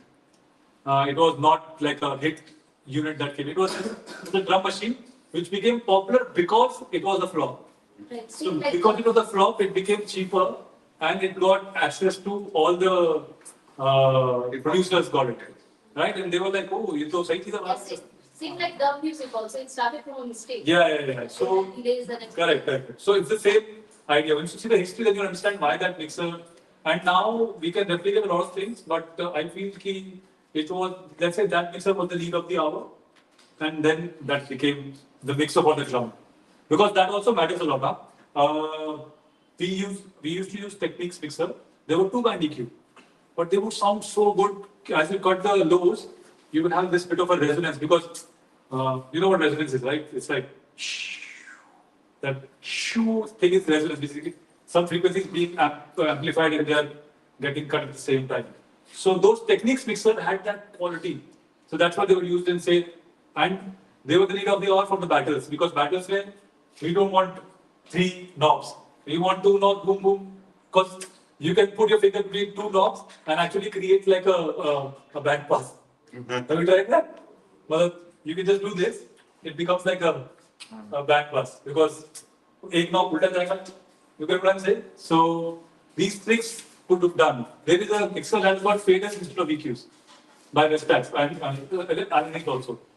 So yeah, basic DJ mixers and live mixers. Live mixers, lot of channels, more control over EQ, built-in effects also. You can send and return effects also. In this, you cannot do it. So that's one question. Any other question? Yeah, I had a question. There's 2 parts to it. Yeah. First is the sounds in the samplers or built-in sounds, or like. No. You put the sound. Okay, you put the sounds. So like, can you record sounds from? Yeah. You can DFM can go into this guy, and that can in a sampler like Octa. This guy can actually do everything real time. So it can. That's what I was saying. It can. So this guy is an intense beast, man. Octa. I also have an Octa, best sampler in the world, but it can do so much that can overwhelm. Also, for me, I have a small form factor, but I would definitely opt for it. This guy can do built-in. You can get it sound, and it can loop basically, right? Yeah, pickup machine. Yeah, pickup machine. You can play a guitar and real time you can Ah. you can maybe use a guitar, the ranger ka pedal or something. Yeah. To start and stop your recording. Correct. Like what instrument. Yeah, it's sick. Like And then you can real time use a controller like that. Yeah, which and is do not more thing control on to send effects and it can do. Think of this idea where मैंने एक loop play किया, Octa will play back that loop with different sequences on. Yeah, exactly. So start point is like. So like, hops will be different. No, start point is also changes. start point also changes your every section you can. Like you can actually do like a scratch battle with the Octa. Like I can do like one sample, and then this guy is gonna create its own pattern, Yeah. and then he's gonna give me that one phrase stop also. कि मेरे को next phrase पूछनी चाहिए for me to scratch, and then it picks up that scratch, replicates something from that scratch, so it's not this guy, that guy. So it's insane. And you can switch like time signatures and all that. Yeah. Well, that you can do in any of the That is true for any of these any of them. Yeah. This is very strong samplers, sequences. So understand the difference. Sequencer का काम होता है to send signal to other machines to do something. Right. Sampler has got sounds of its own. We can sequence a sampler also. So a sampler will have a sequencer built in, but a lot of samplers cannot send signal out to sample other things. Right. These guys can do that. That's why we choose this with the modular setup. Any more questions? Is there any particular way you would recommend us to practice scratches, dejuggling and? The easiest way to get hold of a control like this, because turntables again, if you have turntables at home, that's best. But first is understand the best way to learn anything is to be super comfortable while you're doing it, because a lot of people do like these different body movements which might solve the purpose initially, but later on they become problem. For example, for me, I used to scratch with this finger, right? Because it was easy. I don't know why it was easy for this finger.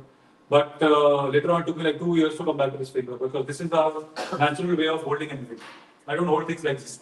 Hold things. So that would be the first easiest thing, to be the most comfortable.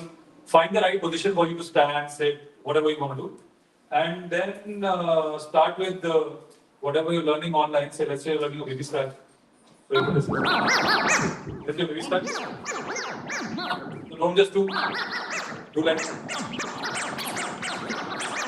like more variations. Just So don't do like one making routines or learning different scratches first and then going to routines? routines also. Because routines will force you to put different scratches in between. Oh. So whatever you know. Any more questions? So that is it from my end. Okay, great. Now,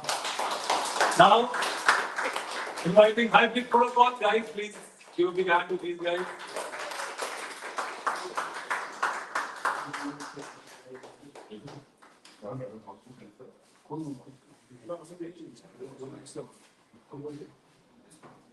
Yeah, from our Also, Ankur is going to talk about Bootcamp Goa for you guys till these guys set up.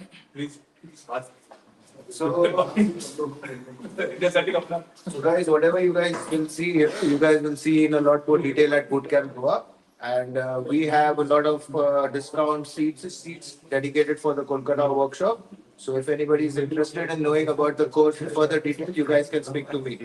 Okay, let's focus on the workshop now.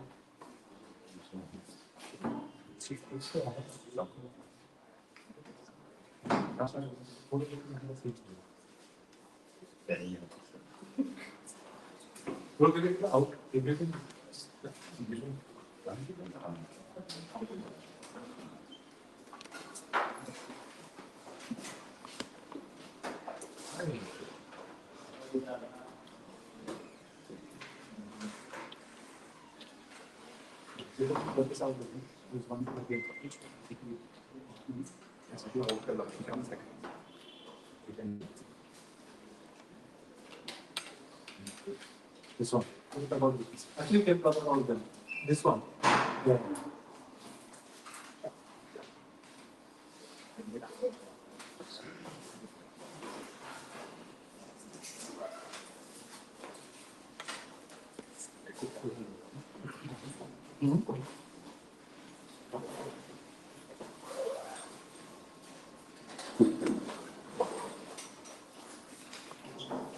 So before we begin, most of you guys are from Kolkata. So একটু বাংলা তো বলবো আমরা, ইংলিশও বলবো, সুবিধা হবে, সবাই ঘরের লোক, একজন আমার বাড়ির কাছেই থাকে। So while we set up, একটু চা সিগারেট খেতে হয়, please take a break, পরে আসবো, then we begin.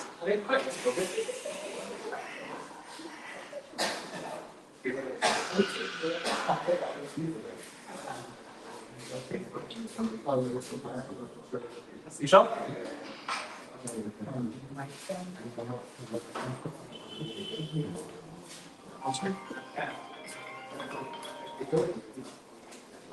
This gives.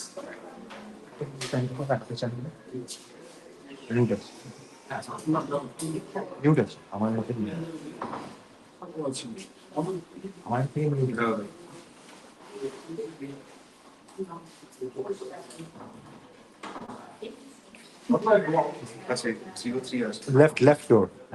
The left one? Yeah.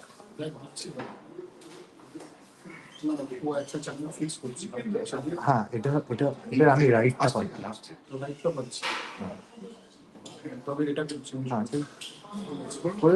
Mute আছে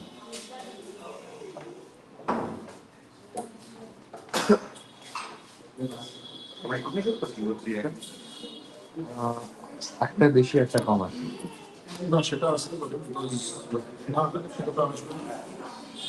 মানে আমার লেফটটা অনেক বেশি আছে এখন খালি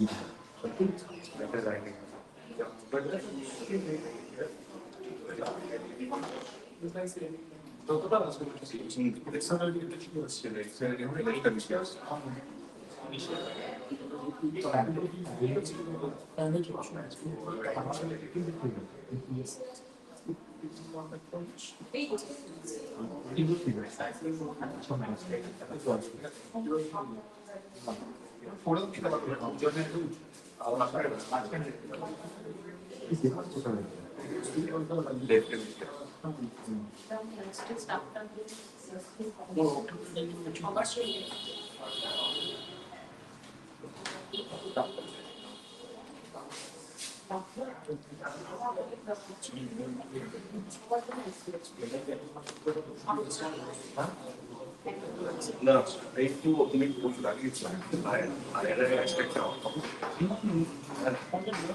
হ্যাঁ এই ভূমিকা দেখাচ্ছে এক বাই ছিল সবার জন্য খুব একটা বড় স্লাইস এনেছে একদম ফুল স্ন্যাপ ছিল একটু লাইটটা কম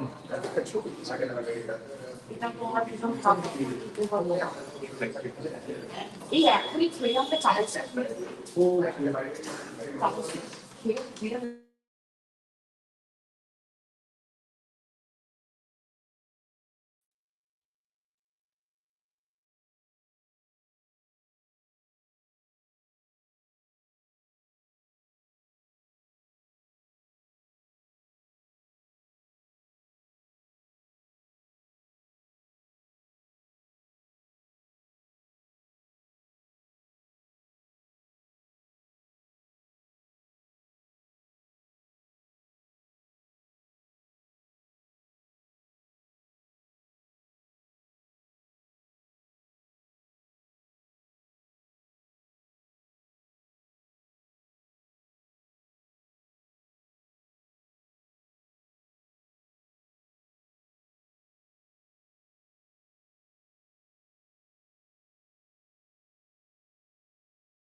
bar I bar behind Kolkata.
Hello,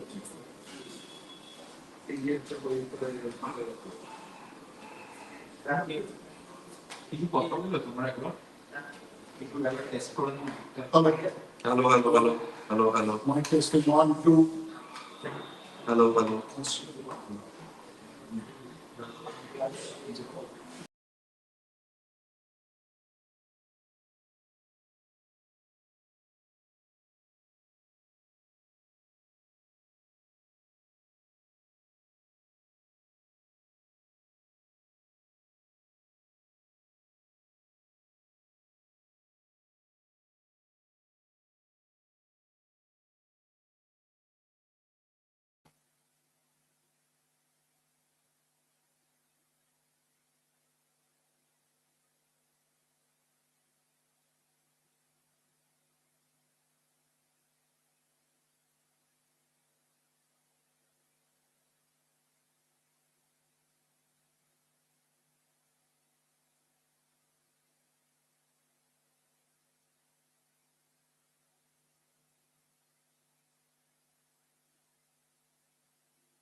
start হবে সেটা is happening from my this thing. This instrument is the master. This is sending some MIDI clocks to this particular device. 5 minute তো ঠিক আছে 5টি চলো হ্যাঁ ঠিক আছে, this is the মিডি through device, মানে থ্রু মানে হচ্ছে আমার প্রত্যেকটা আমার আমরা এটা এই কারণে ইউজ করি because so that Not even declutter becomes less. और now let's use mic screen इसके बाद Because this is going MIDI out and going into MIDI in. So whatever signal is coming from here will go to MIDI and get replicated to all these MIDI through ports. From the through, I am connecting all the MIDI lines of other instruments. So this is a 12 channel MIDI through box. That means it can, at the same point in time, cascade or deconchant multiple 12 or 13 instruments, which with the press of one button can start playing. See, This is your master, yeah, and his master. yeah. I am his master. So when I start, his Ableton will start. Okay. If I stop, his Ableton stops. So this is the connection. So see, this is what I was talking. This instrument goes here. This is your medium. Yeah, just the MIDI. This is our actual setup of all the other instruments which we carry. So this is another going in. So when the signal gets here, it gets replicated to all these machines. So this acts also as a cluster locker. Yeah, correct. So should I হচ্ছে? And if you want to like cascade one particular segment, can you do that from there? Cascade one particular segment, I think. Let's say you have signals from your let's say just these two, and you just want to turn off a segment, just this one for me. Yeah, that I can. And in the point I can stop this one. I press everything together. I stop this one. This stops playing. Okay. Then at the right time I how do I see the video Any video can see that But the thing here is I don't stop this machine. anything that shows This machine Okay. because the entire audio of my synthesizers is coming into this machine. Okay. This machine is a sampler also, which Skip was telling Octatrack or something. Yeah. So all my machines outputs, whatever sound is coming, will come here. Right. And I can record on the fly and show how we do transitions between different tracks while playing live. Because in electronic music or any form of music, not in any form of music, electronic music is it's a continuous representation. Whether it is an ambient set or you cannot have a long silence in between. Unless you can have a silence of 5 minutes or 7 minutes, and you can then gradually bring into create a silence or things like that. When creatively silence use all. Otherwise, so what will happen is essentially when I stop, my entire sound stops. Right. Because sound in a technical aspect, sound it is continuously recording the sound. Okay. And আমার যে এই দুটো যে AB আর CD tracks আছে, এইটা হচ্ছে AB, এটা হচ্ছে CD। এটাতে ইনপুট CD দেওয়া রয়েছে, এটাতে ইনপুট AB দেওয়া রয়েছে। ওকে, এবার আমি যদি এটা চলতে শুরু করবো যখন আমার এই first sequencer, so electronics mainly about sequencer, right? It is a very strong sequencer. এই সিকোয়েন্সারটা যদি ট্রিগার বন্ধ হয়ে যায় তাহলে আমার সাউন্ডটা বন্ধ হয়ে যায়। So, shall we start? 5 minutes আসছে সবাই সন্দেহ একটু ডেকে নাও না। ওকে ঠিক আছে। এই সন্দেহ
That's it. So,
rated built-in camera. ওটা ওই সব করে দেবো।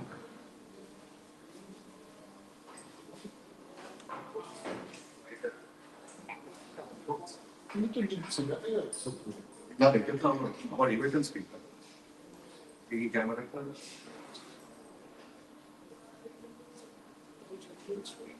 এটা আমার built-in camera.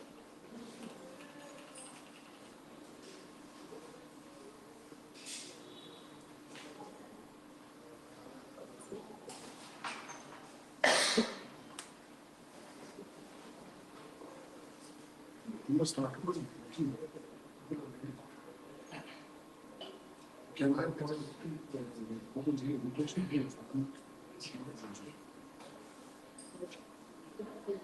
I'm going to start with If Skip, motions. I'll probably use your MacBook for the webcam. Yeah, you can use my number. Yeah, somehow it's not working. What's not working? No, it's not detecting one. I have this camera I have, but it's showing my. Yeah, it's just you have to consider the number. I did.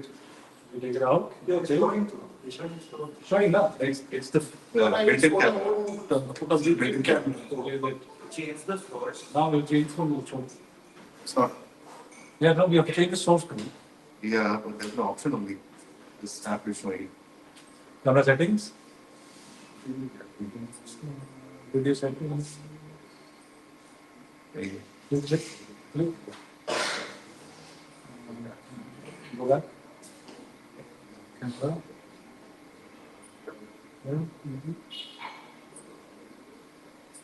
Yeah. Oh, okay.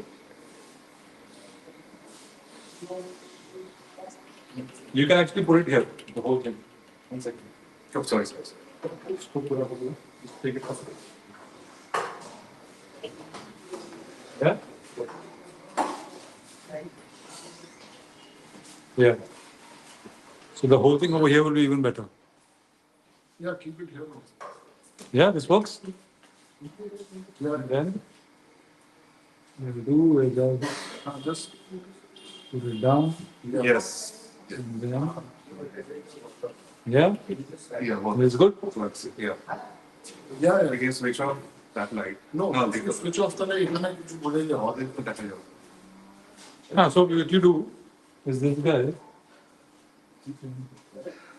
No, anyways, I mean, this is.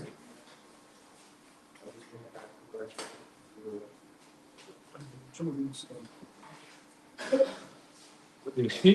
How is it coming? I mean, yeah, that's it. Okay, so let's start. Yeah. Have you guys done the workshop? Hi. We have some discount sheets from the Kolkata workshop. So if you guys have any questions, have any questions about registration and all, after the workshop, you guys can come and speak. Anko, we are starting. Yes. Thank you. Hi all, good evening. We are Hybrid Protokol. We are from Kolkata only. আমি হচ্ছি anise ছোট বাংলায় বলবো কেউ ইংলিশে বলবো all of us are from the city Somajit. So আমরা 2015 থেকে we are doing this together and মোটামুটি আমাদের 10 বছর হয়ে গেল we are doing and we have played around India. We have done quite a few festivals, quite a few good gigs. Ballroom, for example, we have done magnetic fields. And তারপরে এখন now we are into bootcamp where we'll be kind of showcasing and also teaching how we actually do this and the whole procedure. So এতক্ষণ ধরে তোমরা Vinay was the first mentor. Vinay থেকে তোমরা শিখলে basically the engineering part of sound mixing or the application of live sound in electronic music. What Skip showed you guys is turntablism and the mechanics and the technicalities of the gears he had. আমরা একটু ব্যাপারটা musically যাই ঠিক আছে তো আগে একটু electronic music ব্যাপারটা it is not electronic technology definitely we are using this technology to create the music but একটু মিউজিক্যাল ব্যাপারটা মিউজিক্যাল থেকে আস্তে আস্তে will get into technique because we have a lot of gears to cover সব তো cover করা যাবে না. And if you want to know this more, then there is a specialized module which we are doing in Goa in March, which is basically prepare your 1 hour live set with us. And that is a 1:1 mentorship and also a group class, which are you. So if you are really keen on this, you can travel to Goa in March and do this whole thing with us. So today I'm going to start an introduction basically. So firstly, at the question, what is electronic music and beatbox? Anyone? Any music made electronic? Honestly. On a synth, yeah. Alcohol. Electronic music, general conception. Any music made out of synthesizer. Any music which is not electronical, basically. Synthesizer is a part of that because besides synthesizer, there's drum machines, there's sampler, there's beatboxes which came out. There is computer, general electronics. Which there are beatboxes which came out in the 90s, and then the whole thing shifted into the digital medium, which is your virtual way of doing it, DAW, digital audio workstation. So, and a short brief history, the electronic music. Okay? So, electronic music started way back in the early 1900s, 1920s, 30s, and electronic music was mostly confined to laboratory experiments. Basically, you had like scientists experimenting on huge machines, which were called synthesizers definitely, and they used to be mostly used for sonic experiments and also kind of propagating art through those experiments. Okay. Then later on, after that whole laboratory thing, Moog, this company, came up with their signature synthesizers, and ওইখান থেকে synthesizer জিনিসটা got accessible to people. So basically, an electronic instrument being played with by musicians, and that is from where electronic music became a thing. So we can't think it. So about electronic music, we can't think as developed. 80s, you had synth pop. Before the 80s, you had the German pioneer Kraftwerk. We can't think about Sutrabat হয়েছিল এবং সেখান থেকে 80s you had synth pop. সেখান থেকে you had hip hop, you had R&B. 90s you had the emergence of trance and then techno, then drum and bass and this and that. But সেখান থেকে আস্তে আস্তে it was later half of 2010 you had dubstep. So dubstep থেকে এখন আস্তে আস্তে অনেক genre খুলে গেছে. And so basically what I just said, the means of making or playing electronic music, synth is one of them. Synth ছাড়াও there are these other means, digitally or through the synthesizer. So এটা হচ্ছে ব্যাপার ঠিক আছে so সেইখানে আমরা আজকে এই জায়গাতে এসে as musicians how we actually play our music live electronically through the synths, through the groove boxes, through the samplers and the drum machines. We cannot demonstrate it. Okay, that's it. Skip, you can understand a little bit of Bengali. Ekdom. So basically, the gears will be mostly covering is Electrox. It's a company which is based out of Sweden, and they started out in the later half of 2010 with a sampler called this much before that. So they had the sample on synth station initially. Then synth station they had another drum machine which was called yeah. There are many iterations, but অনেক কিছু আছে. So electron essentially, why electron, localized electron এর পেছনে কেন, মানে why people get glued to electron? The primary reason is আমাদের মনে যখন music ideas আসে, what we crave for, either a place to write the notes so that we remember the notes, because remembering the notes is the actual crux of making any kind of music, right? Electron, synthesizer chhada, there is something called a sequencer. Sequencer is what? You create a sequence of notes. That means you define the pitches and the notes in a specific time signature, and at a serial wise to make notes you define, right? So that is what exactly a sequencer does.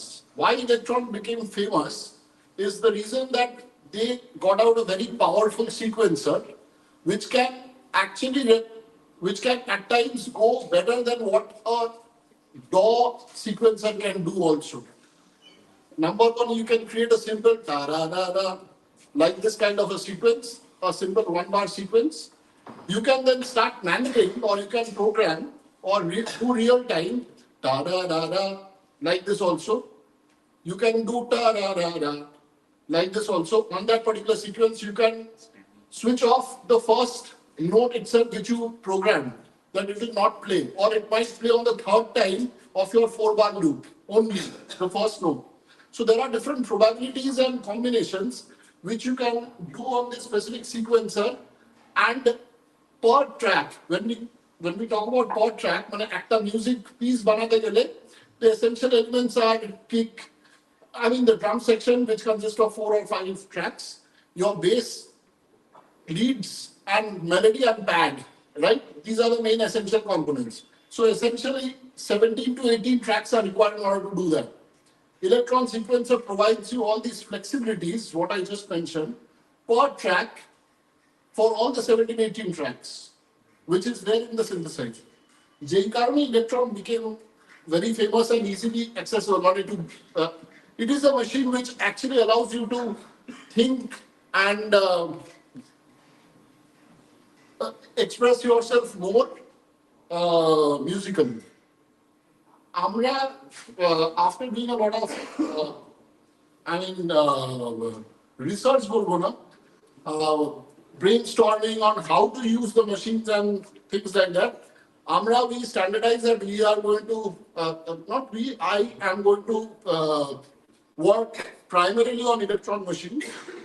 Je karone you all will see maximum of my machines. I also have other machines. I have Moog, I have some Soma Labs, Lyra, there is a drone synthesizer, I have a granular synthesizer and different kinds of synthesizer. Kintu primarily for performance oriented, because you create music at home, but you need to express you need to test that music in the waters also, right? And then you will get the appreciation, and then you are like, I'm doing something good to express my emotion out, right? So in order to perform the same piece of music instrument which you have thought and created in the studio or at home in the computer or whatever, you need a flexible piece of machine. Sorry? No, much you need a flexible piece of machine which can allow you to do those things when you are performing live. So ota bhebe niye we actually jotted down on Electron, and secondly you can see electrons. Now you go ahead. So that's the Electron part, and mine is basically the everything part. So it's like a combination of hardware and software coming together, and we are jamming and playing our own music live in front of people, just like musicians actually. So before we demonstrate like how we do it, so we'll go through the audio connections, and and how we basically set the whole system up. Bro, can you do like a 2-3 minutes performance also? Just We'll do that. We'll do that later. We'll do that. just to give you an idea of what style of music you play and everything. Achha, You can okay. also Okay. get a small preview of what ठीक will be great. ठीक है. You also get to hear the style. Okay. Okay. All.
To make things even more complicated, if we try too hard to be happy, we risk falling into the so-called happiness paradox. It turns out that trying to be happy can actually make you unhappy.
and আমরা এটা নিয়ে বলবো যে we are going to say what we were doing out here.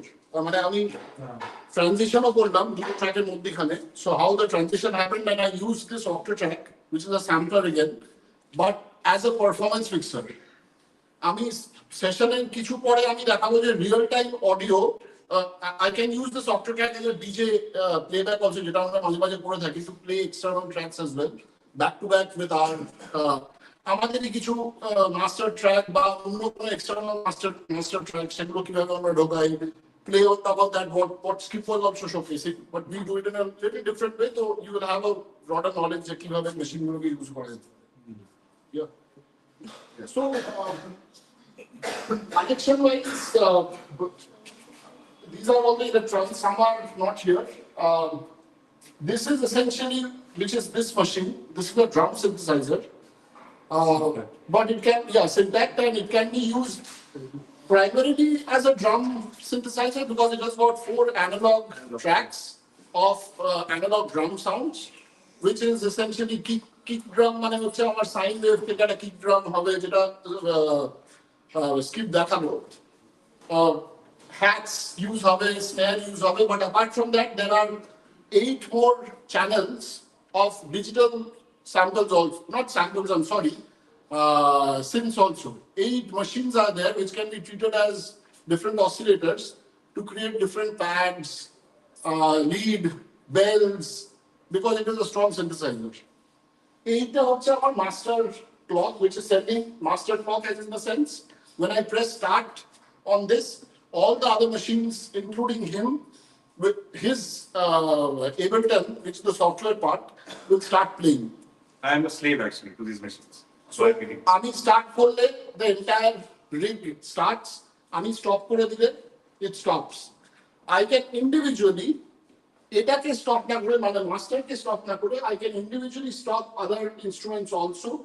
Of course, যদি playback করতে হয়, then I have to trigger it in real time. I mean, tempo. Now, this goes to a device which is called as a MIDI through device. Everyone understands what is MIDI? This one. So, এটা হচ্ছে MIDI through device. Why it is through? Because মোটামুটি সব synthesizer there are in, out and through ports. What a through port does is, a through port essentially replicates whatever information is coming in the in port. Okay?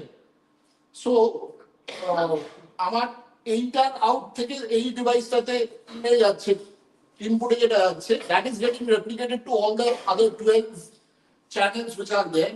So essentially I can, that means plug in 12 additional synthesizers and maintain the same tempo using one single device. So that is how these connections are happening. So that এখান থেকে a clock is directly going to the mixer also, which is the live mixer. যেটা আমাদের আমরা use করছি, যার মধ্যে পুরো audio connection শুরু যাচ্ছে, and that mixer is being directly connected to his laptop. So Ableton sound card is the mixer actually. Okay, so the sound card of Ableton mixer এর জন্য Ableton is getting clocked from the mixer. So your levels are controlled by him? Not levels. No, my levels are my levels. Levels are controlled by him. Individually, basically. Clock. The clock I understand, but the like his faders are actually, because you're saying sound card is the Ableton. Yeah. Sound card Ableton. His master fader is controlled here. This is the interface. So this is the mixer ka interface. So Ableton has nothing to do with the mixing bit. Nothing. Okay. Ableton levels are this one. Okay. That's one. See this one. Boom. Okay. So this is set as per depending on the vacuum. If you go to the input, I'll set a USB. Yes. Yeah, that's it. Yeah. So But if you want, you can control his channels by Ableton. no. If I can get a No, speed, no, then I no. can, but that's not the workflow. So that's not the workflow. Ableton, his control is separate. Depending on venue and acoustics, Yeah. his level rises from here. And then internally, Ableton the synthesizers have their individual whatever. My mistake is, okay, go back to that. So the MIDI is understood, right? মানে এইভাবে MIDI number of instruments you can bring together and cascade and daisy chain together to have a strong workflow basically. Are you using the rhythm today? No. I'm not getting the rhythm. But it's usually there. Yeah, it is there. So have you replaced it with something or just the same? No, it is there. For gigs For like today, this. have you replaced it with something? No. So today you have Today I have only these. intact? 4 boxes. Yeah. Okay. So there are some more boxes, but again, those are Easy. connected to the this one because this is not free port. So, okay. Okay, any questions so far? Like, any queries? Like, Is it can you gauge like what we're actually saying? necessary that it has to be 2 people controlling the whole thing? Or it Well, can Actually, no, for a time. Too much to have control. Yeah. See, okay, so যখন আমরা track গুলো you can understand in one fact. যখন track breakdown করবো, then you will come to understand what part is coming from him. It's like 2 musicians jamming, it can be 4 musicians jamming also, each having their own set of instruments and each having their parts predefined because obvious when you are planning a performance, when you are a band, you need to have your parts defined, right? একজন everyone is playing synthesizer, but synthesizers can play different roles. Correct. One synthesizer can be one person, you can take responsibility of drum machine. You come up with innovative ideas of how to create a complex drum structure or an interesting drum pattern. Okay, and tweak it. He becomes the bass and the low end guy. He gives out growls, whatever, which pushes the low end. I become the mid guy. He becomes the highs and the overall melodic person. So it's like that. Yeah, but mostly like since these things are very powerful, so the drums and the groove section and the bass generally comes from. So মানে এই সিনগুলো multipurpose use হয় মানে it is not that okay. So while I'm talking, I'll explain. I'll show you. So you're hearing the bass. So sound a little. Okay, this is the bass. This is coming from this. Now I can the real time change the bass. And listen to the filter.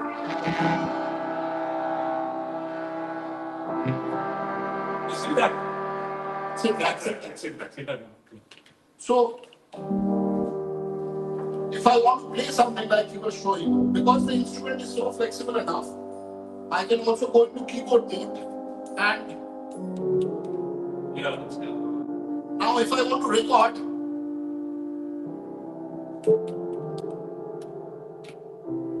next time it will be because it's a long cycle. I shorten the cycle. I can change the. It is a very elongated bass line, right? Now see.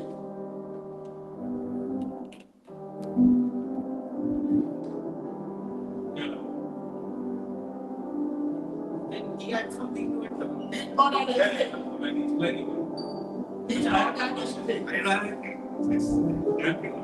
It's nothing playing. I just increase the tempo of that bass line only. See, this was my pattern which I recorded in the studio. Now here.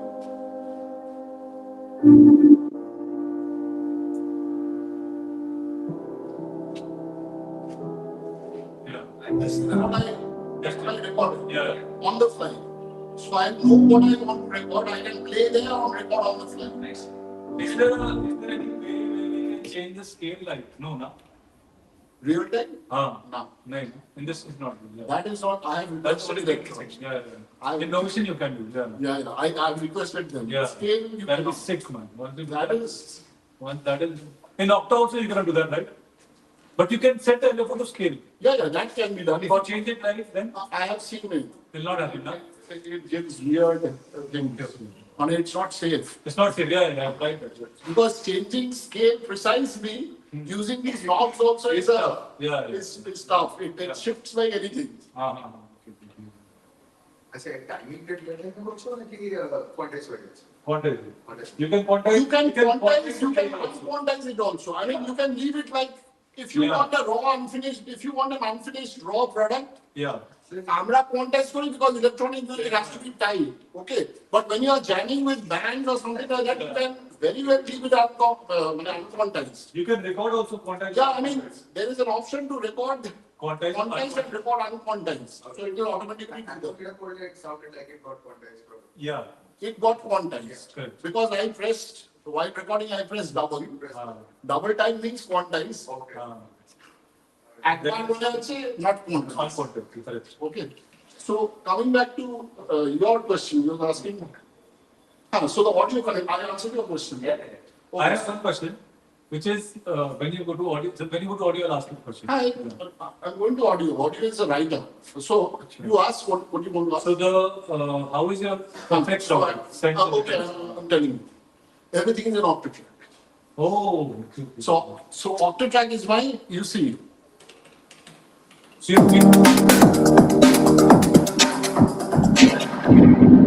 the master. Octatrack fader, scene 1, scene 2. Yeah. So interesting. I'll explain the audio connections. So octatrack as a sampler has got Multiple inputs. 4 inputs. Okay, you can either treat A, B, C, D as 4 inputs, plugging in 4 instruments in a mono fashion. Okay, or else you can do A plus B, or you can do A, B and C, D like this. Yeah. For my specific use case right now, since I'm having 2 instruments, and by the way, each of these right So you explain the guys A plus B CD because that's also confusing. A plus one is basically left right stereo, one is left and right same time. So A plus B and AB are 2 different things. Correct. So A, B, C, D. Okay, I have done it in such a way that A, B and C, D, part of my instruments, that means each of these instruments have got inputs and outputs. প্রত্যেকটাতেই input আর output আছে, মানে এই drum মেশিনটার মধ্যেও 2টো input আছে, এই FM সিনথেসাইজারটার মধ্যেও 2টো ইনপুট আছে। So another instrument can be directly fed in or 2 instruments can be fed in. ওই বাফারটা আছে Elektron synthesizer. How I was using same thing with 2 instruments. Yeah. So for me, the number of instruments are total 3, right? Yeah. So how am I using at this point? Are jodi 3 এর থেকে বেশি হয়, then what do I do? You can see this has the FM synthesizer. This is color coded. In output টা যাচ্ছে হচ্ছে এই ইনস্ট্রুমেন্টের মধ্যে input, ঠিক আছে? আর এর আউটপুটটা যাচ্ছে হচ্ছে আমার অক্টাট্র্যাক A B তে। And এটার মধ্যে যদি আমার 4টা কোনো সিনথেসাইজার থাকে তাহলে তার আউটপুটটা আমি এর মধ্যে ঢোকাতাম, and এটার আউটপুটটা অক্টাট্র্যাকে ঢোকাচ্ছি। Any specific reason why you use the top 2 for one things? Why you use this particular combination? Any specific reason for it? Like why is Syntax on a solo AB and? Okay. So Syntax is not on a solo. Syntax uses analog rhythm. Correct. Okay. So I did not get the analog rhythm. So basically you do drums separate and the. Yeah. So I keep the drums separate because what happens is when I'm planning on the FX in the octatrack, because we are doing electronic music,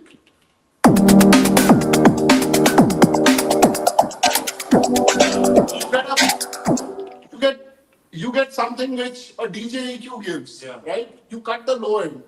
Yeah. So you get that kicker oi je oomta ache oi oomta beriye jabe. And exactly. So সেই জন্য আমি I use it that way to keep the drum machines in a way, because usually melody and reverb it can be treated in a very nice way. So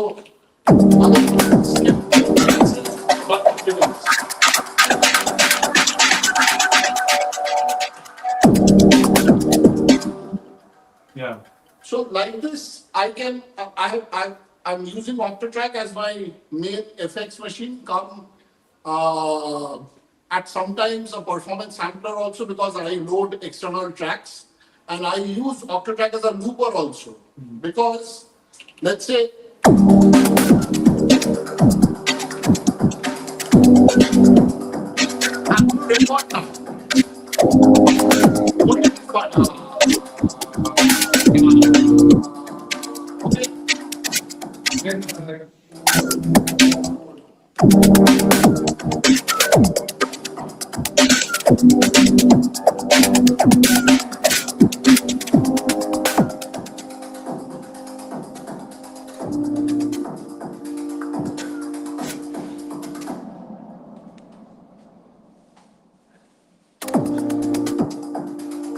the recording is just coming.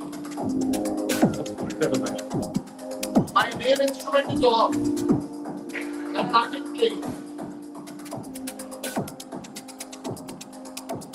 Now, if I want to shift the pattern,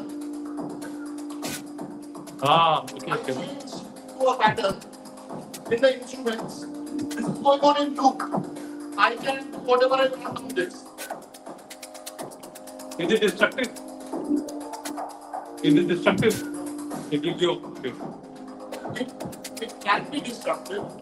I mean, मेरा एक दूसरा project में okay. Process किया है, created slices and mapped individually, but not in this particular case.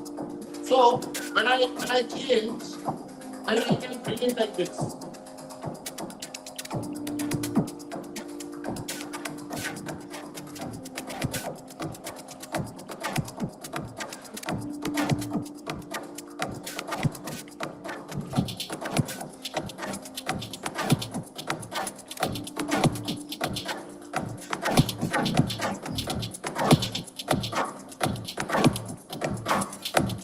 I can gradually cross-thread it to the main pattern which is playing. So, এটা একটা technique of transition basically. What we use.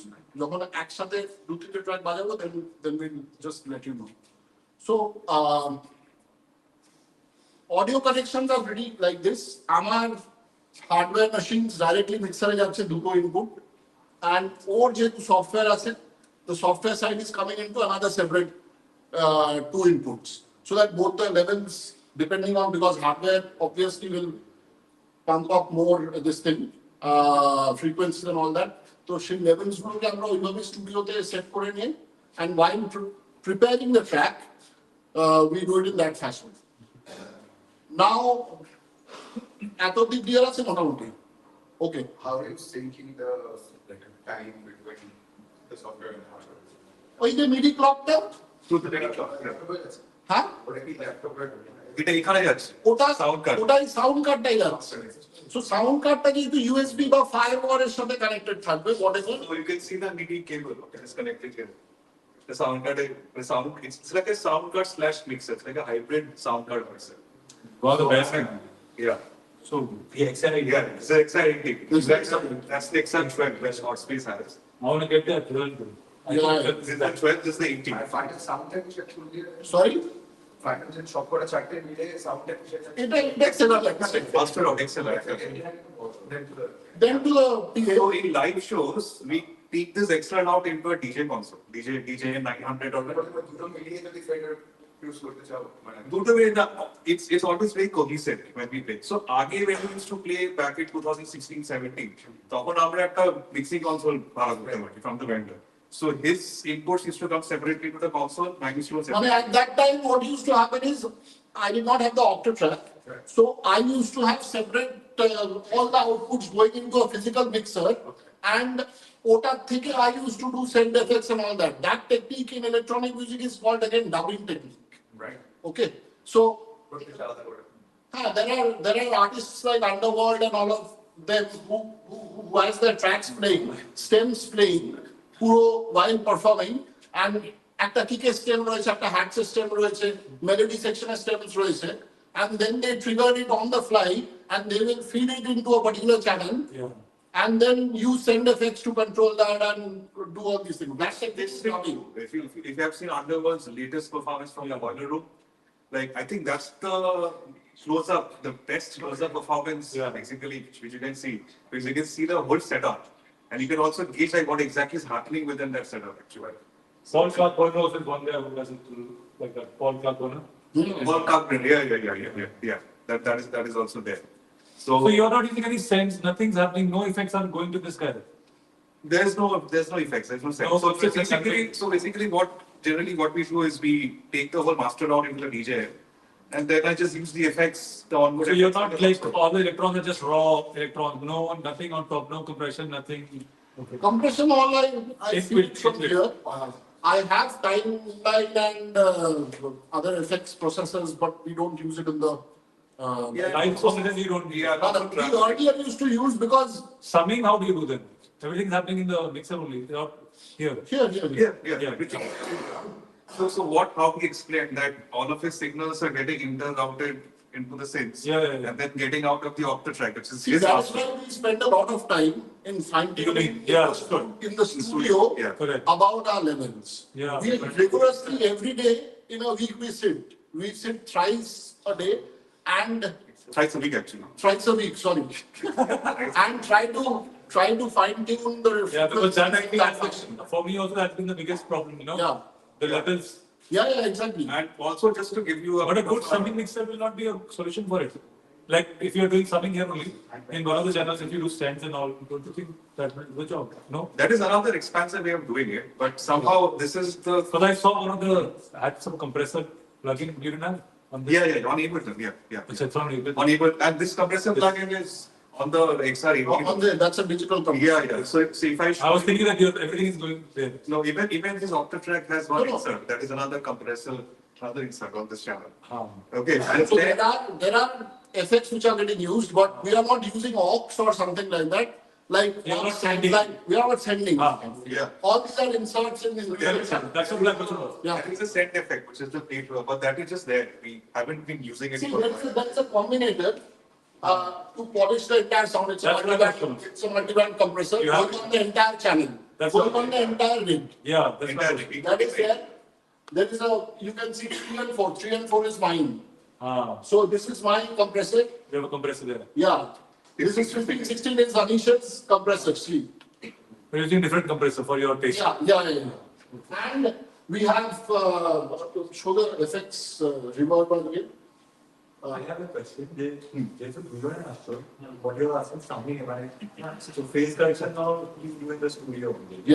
Yeah. Everything. So the internal mixing and clearing out frequencies, levels, I think we everything. have known the original tracks, so maybe that's why no face. Yeah, and also the other thing, this Very important point. very So important. since we are playing our original tracks, because this is a very good question which you guys should realize. আমরা অনেক ক্লাবসে যখন show করেছি, we are playing external tracks, মানে ধরো any track, Chemical Brothers, Hey Boy, Hey Girl. Whenever I note that track in Octatrack, it will blast like anything. Obviously, it has to blast because অনেক gain staging হচ্ছে না মধ্যখানে. So that track is a master track. Correct. So I have to in the studio listen very carefully and bring down the levels of the track and get on with our raw signals. Yeah, and the other thing is that like this whole process took us at least like 7 to 8 years to get into this stage because when we started out initially, there's a lot of clashes. There's a lot of division of roles also. আমাদের initial যখন start করেছিলাম, we never used to perform continuous. We could not figure out how to do electronic music spontaneously without any pause. And we did gigs with in that way itself. Bottom So you do songs. Yes, Basically. I had at that point in time just rhythm. Yeah. Back in 2014, I invested in rhythm, and I had Access virus. I still have that VI3 and Ableton. Okay, I used to create patterns and sequences in Ableton, get the virus triggered using DI control. Yes. And rhythm, I used to create projects for individual tracks. So after every track, I used to change project. That used to take time. Then I saw different videos and then I tried to understand how to get, because see, one thing is these machines are very flexible.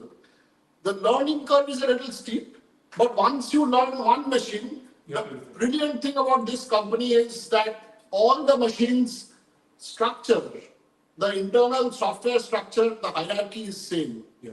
So you learn once and then forget. Everything is same. Interface wise, everything is same. So we used to do like that, and then gradually we figured out how to. We used to have clashes. He used to play different parts extra. I used to overdo things. So music in general is a learning process for everyone, right? Yeah. Whether it is any kind of instruments or whatever. You tend, and especially when you are actually doing something new, exciting, you tend to মানে সবকিছুর মধ্যে আমাকে সবকিছু দিয়ে দিতে হবে আর কি, to create a khichuri. But that is one very important thing. We close our, I mean, it will take some time, maybe another 20 minutes, but we will show you how simply we now produce a particular track. We play our latest track, which we have done with Sizzy, a rap on 136. You can totally do it. So we play that track, and we have kept it to minimum kick, bass, and ambient textures, and how to treat that texture into a different dimension altogether to change frequencies and all of that. Will make you listen now. Also, the other thing is that in mixing also, you can actually have different snapshots according to the work which you're doing basically. So this snapshot is right now the live snapshot, okay? So this has the Octafranc input, this has the Ableton input, this has the 303 input also, which is here. So, and also there's a heat input also. So heat is another effects box from Electron, which is not here with us, it's in the studio. So it actually, there's a reverb in also, so I think you bought a... Yeah, so I have a timeline and a Strymon, I have 2-3 Blue Sky, timeline and all these machines I have. I use them at times, if I get inspired, I use them as aux. So that's why you can see reverb in reverb. So that aux goes there? Here. This guy? Okay. Yeah, I've got 3 pairs of aux. Aux 1, Wow. It's nice. This aux 2, aux 3. So even stereo 3. 3 stereo. Yeah. Wow. So it is a pretty strong investment. Yeah, so this is basically... There's a question that I will ask. It said, I want to take the entire sound and whatever you're playing live, the entire set from both of you, and transfer it to another segment. Where would I be taking? Yeah, you can take backup from these machines. No, while you're playing live. For taking a whole recording. Yeah, like not even the recording. Let's say Skip was playing alongside you, and he wants to mix the entire segment while you play live. Those chances on it or something like that. Where would be taking the... I'll be one more input to these guys. Yeah, exactly. Yeah, over here, actually, you can do that. Over here. So since I have Ableton, so I can take his signal into my Ableton, and I can do some tweaking on the fly. But that's what my question was. But you're saying you're not using Ableton as a sound. This guy has a sound card in Ableton. He's using this Just type of sound card. Left, right. Just left, right, yeah. If you want, you can, right? Yes, Yeah, of course. Because it's a 18 and 18 out interface. So earlier I'm telling you, so when we started, so I had that audio, that blue colored chota, I forgot the name. Fast Track Pro I had. So I had the output of the Fast Track Pro coming into his access virus, which we used to carry, we used to carry that access virus to our gigs. So my output is to go into his access virus. And then from the access it goes into the actual output. See, it's like we have now figured out that this is our standard workflow. Workflow can differ from person to person, obviously, depending on you guys. But you need to put in the thought as to which workflow will suit you. Yeah. Like Skip showed his workflow, we are showing you our workflow. My workflow initially was, after doing the break, track by track, was I also have an analog 4 synthesizer. It's a 4-voice synthesizer, the Mark 1. Very good. I used to use that analog 4, just like Skip showed that he's controlling the 0 post and DFAM through the Digitap. I used to control my Mother 32, and I have another synthesizer called Twisted 8 Electron. Electron Twisted 8, Acid 8, sorry. I used to control both of them. I used to get the feed from those instruments into analog 4 and process ORJ sound through the analog 4 internal effects. And do sequencing on the fly and all of that. Yeah, we've actually done it with the 303 as well at a couple of our gigs. So the signal from the 303 used to go to the analog 4 and used to play with the delay and this and that. So we have done that a few gigs. But right now, after getting the XR80, so since I control Ableton and also the 303, so I have separate inputs coming here. So I take care of the section and he takes care of the... So what inputs, Ableton software input duto ache, 303 duto input ache, so he's has got hands-on inputs for his set of instruments. So you saw when we were performing, so like let's say I'm like playing a pattern. Generally, I just play with what? Yeah, he wants it. So you want so this from here? Bruce together. So this is feeling in leading. Okay. So start playing, you can see later, feel like, oh, what's here? Slowly, I like kind of feed in.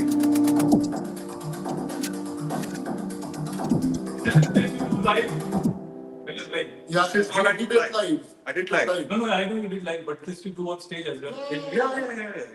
This is not Very very good. Also, anyway, but right now I'm not using that iPad app Yeah. which this thing has. But I use the mouse. It's a little risky, bro. See, and the other, sleep, like, that takes practice. And also the other thing is that, like, this is like logistical thing which we have faced throughout our touring in India. Like, you can't carry so many. Take so much space. Yeah. Totally. Yeah. There's one particular guy who actually told us before one of our gigs, long time back, we were setting up, and actually Skip is good friends with him. He just had a gig at one of his places on Friday. Yeah, I do not mention the name. You can understand who I'm talking about. Okay. Yeah. So I will not mention the name, you can understand. He runs a place at the Jodhpur Park, Skip had a gig. So আমাদেরকে বলেছিল set up করার আগে যে আর কত করে লাগাবি আর কত set up করবি So this is the problem. Okay, so let me be very open here. Electronic music এর দুটো spectrum আছে. There are different subgenres of music, electronic music সেটা তো আছে, but there is one DJing, there is one. I'm not talking about turntablism. Turntablism is a different art altogether. And it's That's a separate art altogether. Like turntablism is a performance art, basically, what I consider, because it requires a lot of practice, because you're playing an instrument basically. You are using both of your fingers and hands, coordination and everything. So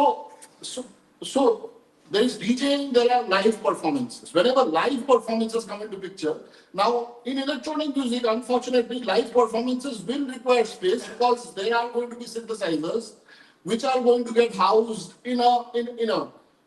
Unfortunately, in India, live performances take a hit because because organizers and promoters come up and saying that you take so much of space. Space, Earlier, I used to carry the Strymon timeline. So I used to trigger it through on an external mixer with the sends and returns. So I'm not carrying much, it's there in the studio. So this is kind of like a simplified way of traveling with all your gear. Yeah, traveling and setting it up. You chose these instruments specifically because those are from the same company. Electronica, let's say, are all No, because they're You great can- sequencers. now, They're great instruments. কোনো অসুবিধা হবে না। I use for আমার বলছি for performance, because আমি believe করি যে what I am doing in the studio, I have to replicate the same thing while performing, okay?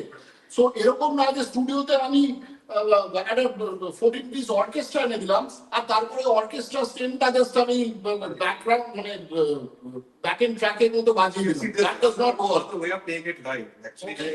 you have a laptop, you have all proper wave outs and properly segmented. এবার কথা হচ্ছে, because I find the electron sequencers very intuitive, that's why I like performing. But I have Roland synthesizer also, other synthesizer also. All things can work with everything, because after all, connection টা কিভাবে হচ্ছে? It is MIDI.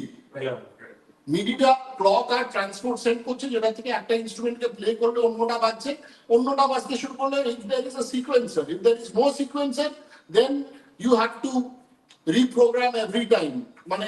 Do it once, ওটা থাকবে না, you cannot save it. Also, the thing is that because he's so, every machine has pretty much a similar kind of sequencer, his muscle memory, like that's why I remember. Yeah, that is very important. I said I always keep my on the right and Exactly. That is a very practical exercise which everyone should organizing.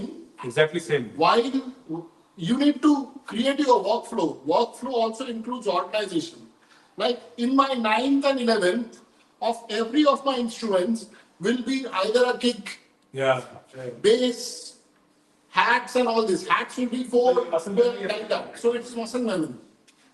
Two is always snare for me. Snare or that kind of a hit kind of a, which is quarter note or whatever.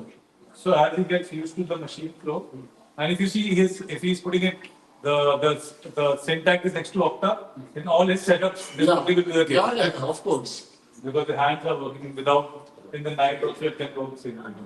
তুই স্টুডিওতে এসে যখন দেখবি তখন দেখবি আমার instrument এইভাবেই place করে আছে এইখানে এর পাশে অ্যানালগ রিদম থাকে that's because I my muscle memory works like that. No, I saw a lot more things in the studio. Yeah. Thinking why are you choosing these specifically for performance? হ্যাঁ মানে exactly তো that's very important. আমি পারফরম্যান্সের জন্য এগুলো use করি because it is very easy for me to do things fast. Yeah. কিছু like I have a Roland SH11D, a synthesizer. It is a beautiful sounding machine, but its sequence it is a pain to work live, like do real-time changes, hundreds of menu divings. That's worse. So without a proper displays, so that is worse. So, So, any questions so far? You were talking about the stereo combinator. Yeah, stereo combinator. Yeah, so this is how we have actually set up the stereo combinator. And there's a bit of... Everything is coming to this guy? There's everything coming to this guy, yeah. So there's a bit of band reduction and band expansion happening. And this you tune it as per the venue? We tune it as per how we are listening in the studios. And generally, what we have achieved so far, like whatever we're tweaking in the studio, it reflects as it is online. Yeah. So you guys don't do, during sound checks, how do you don't tune or in something? not here. Not here.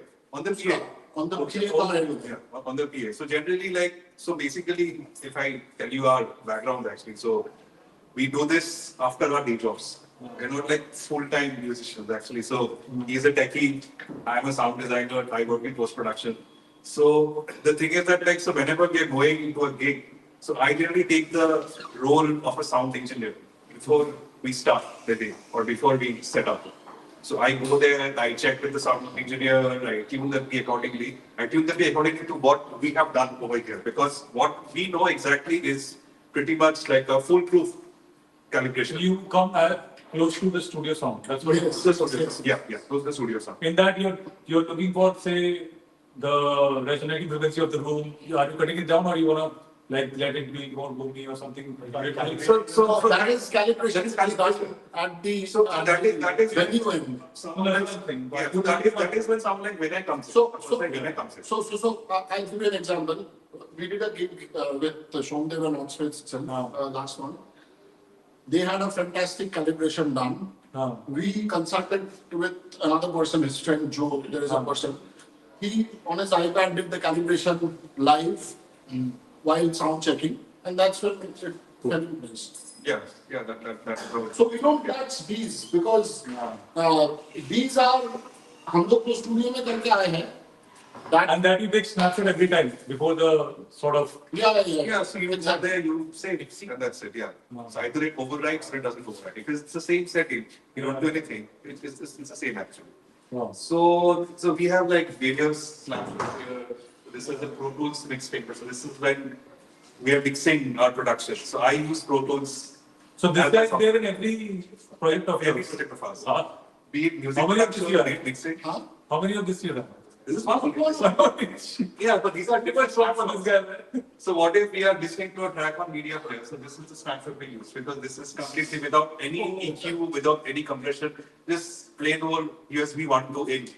Okay. And we have calibrated our room, cut off all the signals using SonarWorks and all of that. So that's fed into this guy? Yeah.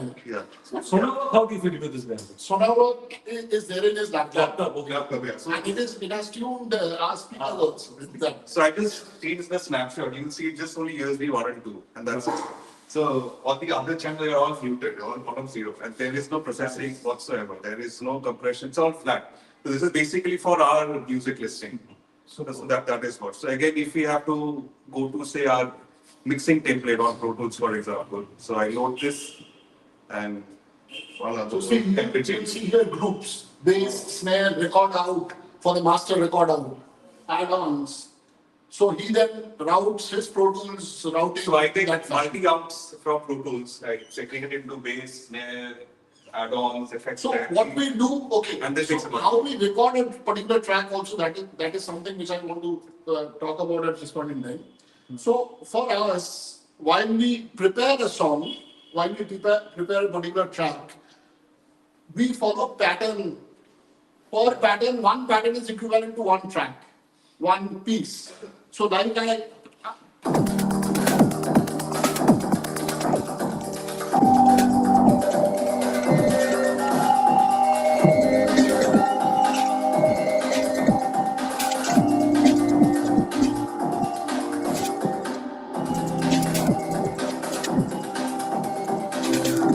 are elements which are going there, right? Element পাচ্ছে. So how will we record all these elements? Correct. Number one, these instruments have got a USB connectivity, which allows যতগুলো track আছে ওই particular সিনথেসাইজারটায় multi-tracking করতে help করে. Number one. So what we do is we perform while recording. We record real time. And our theory of recording is not by having one particular loop of kick and then copy paste that loop. Rather, we play the whole song. We have the structure of the entire piece imprinted on the DAW, and then whatever is required, which is not a part of this live performance, we will add on top of that, if at all it is required. So you're saying you can multi-track with if I have 4 octave. Yeah. Sorry, if I have Not DigiTac. Yeah. Yeah. Yeah. All 4 can go into USB Yes. and all 4 can be multi-track. So you have to invest in the overbridge. No, I have the overbridge. Overhub. Acha, overhub. Not only overhub, you invest in this one, this kind of a 3.1 car, and then you do it. What software do you use to do this? Overbridge. Overbridge is always on. Okay. And then I record it into, right now we are doing it in Cubase. I have created the template for Cubase. So, okay, cool. I can So share basically, let's say in Ableton you open DigiTac, you open DigiTac 2, open Digitone 2, and then you have all to of them. create- No, not just DigiTac, that's the MIDI track. You have to create. Yeah, I know, DigiTac the is audio having, 16, right? Yeah. So you have to create all 16. Yeah, that I and know. route. That I know. And create the template. So for different machines, all Yeah. machines. For different machines, 16 into Yeah, 4, I know. 64 tracks. So 64 tracks and you'll record all 64 together. Yeah, together. You need a Huh? Yeah, the computer is powerful. I don't try. Yeah, you should try that. I'll try it. I record all my instruments at one go. And he performing and I performing. I record all my inputs along with effects. So every of our session will have a effects track, to delay track, track and everything. That gives flexibility to mix between dry and wet and all those things. Yeah, so when I take all the steps from Cubase, Sorry? all the Pro Tools, I get like all these plethora of tracks. I would say all the automation will be implemented while you are performing. Automation? Automation is not. No, so automation is on your hand as if you are playing instrument. If you There's no, you cannot, it's like a print. it's a wave file which gets recorded. Yeah. So it's a live imprint. If you do something wrong, it is wrong. Commitment. So that is the beauty of it. I want to keep it in that way. That enhances me in order to make less mistakes and practice more so that I can tweak that much only. And I know at the back how much do I need to tweak. And do you use that same idea of when you press pattern number 1, all the machines pattern number 1 starts playing? Do you use that? Yeah. I now use that. Earlier, in some gigs, I left out one of the machine to not go on trigger its the own. pattern. Yeah. To go on its own. So usually all my patterns are in sync because sync. in that way, thematically also It makes sense. it makes sense. Yeah, so that is pretty much the electron part. And now comes the Ableton part. So basically, how I use Ableton is not how everybody or everyday people use it. So I kind of devised my way of using Ableton according to how these machines are working. Okay, so it's a hybrid approach, you can say. It's not like completely DAWless. There is a DAW, which is here.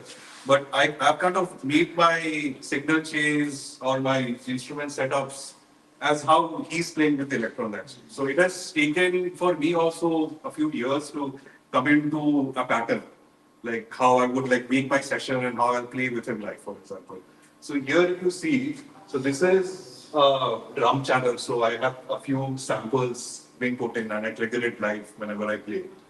And I have these sample tracks over here. So these samples are mostly like spoken words or weird sounds which I connect.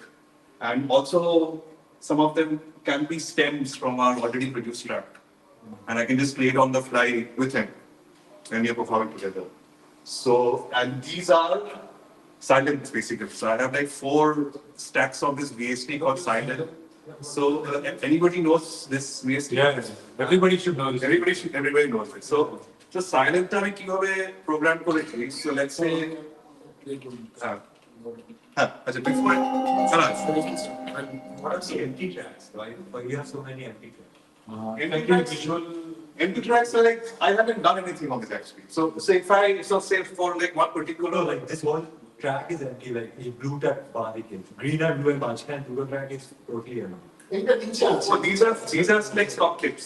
So you know the stock clip thing, na? So if you're playing a pattern, for example, you know, and then if you have a stock clip below it, intro track থাকবে আমি কিছু একটা থাকবে basically. নিচে কিছু একটা আছে মানে সেটা আছে। these are individual tracks for a live this thing একটা কিছু একটা ছিল, so I don't use this sample. Are you doing monitoring and doing some others? No, right, I don't usually. Oh, this sample is that particular thing. So if I activate, automation আছে no, there is nothing. No, there is nothing. Anyway, it just you remember at one of those reproduced listening rooms, I went to now. So let's আরে বলছি তো আমি। now we are already past time. Are you past time? So before everything, and I go there, I'm slave to the octave track, slave to the electrons basically. So which is why you have the external thing on, and if he presses play, then only my Ableton will play actually. It's like that. So if he presses stop, stop on the rail. So that is how is it. So coming to my synth, so silent is kind of like my skateboard actually. It is very easy to program, and especially the kind of music which we do, like techno, acid. So this synth is very handy and very quick when coming to big techno or acid sort of a sound. So if I like show you one particular pattern over here, if I trigger something, so I have everything locked, automation locked, including presets.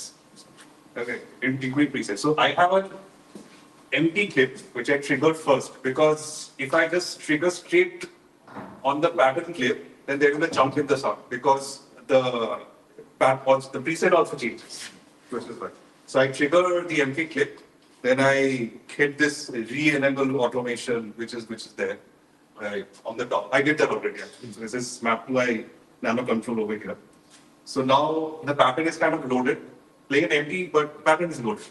So now if I play the actual pattern, so you can see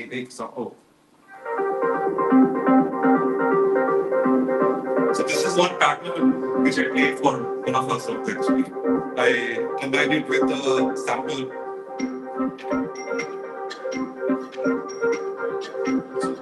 EQ, I've done it. These tracks are coming in, generated from somewhere. Let's sample. this is sample. That's the thing blue. Oh, actually, I tried to say. It's going to go blue. Huh? It's so the thing is that like my whole signature is going to a group actually. So that's why it's blue. Yeah. So this is basically my group, and this has another EQ. But This is a return track, yeah, straight to return track actually. Not return track is actually EQ গুলো দেওয়া আছে whatever the Yeah. Yeah, not straight to master because I have further EQ correction. the track to be a group for a drum bus, side chain bus. Yeah. So I have these further EQs coming into my return track actually. So silent jeta ami kori ar ke let's say like I have this particular pattern playing, and if I say move to the next track, so you will see, or preset টা change হয়ে গেছে। But there's an empty pattern because the sound will jump, which is why. And I click the enable automation, and then I play the actual.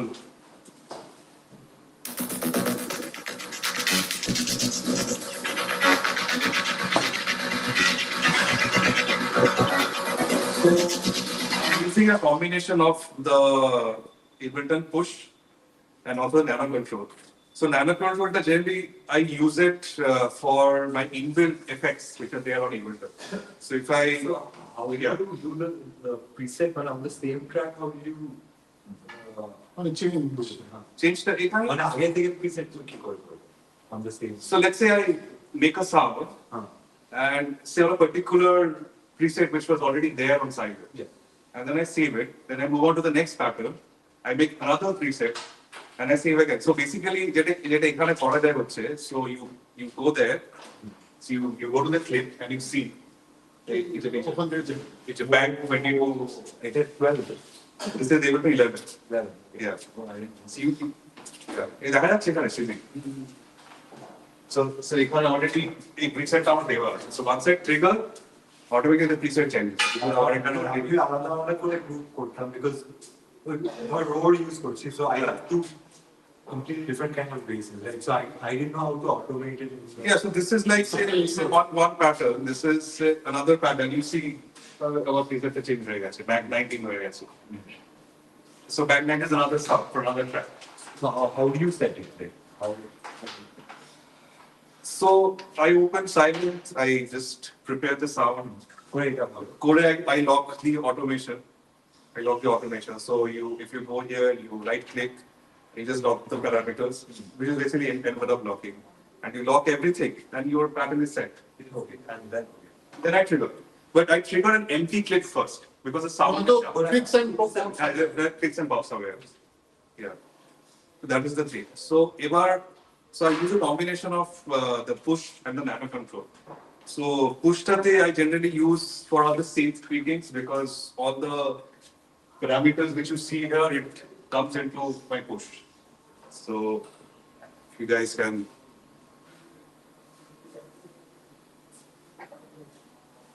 You want to move to this thing? Yeah. Yeah. It's the So you can see like so all my assigned parameters come into the push. So yeah, so for example, if I play a particular clip.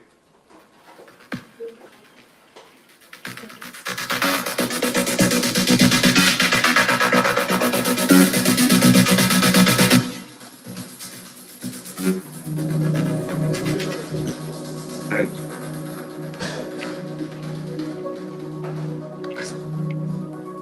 And the sound which I've made with all the parameters here, reverb, dry weight, sustain, release, into the air. And slowly I'm bringing the sound in as I'm jamming with the track. So I can stop this on the fly. Something like that.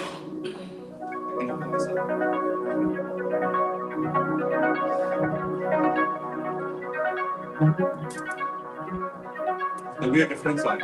And if I hit the enable automation button,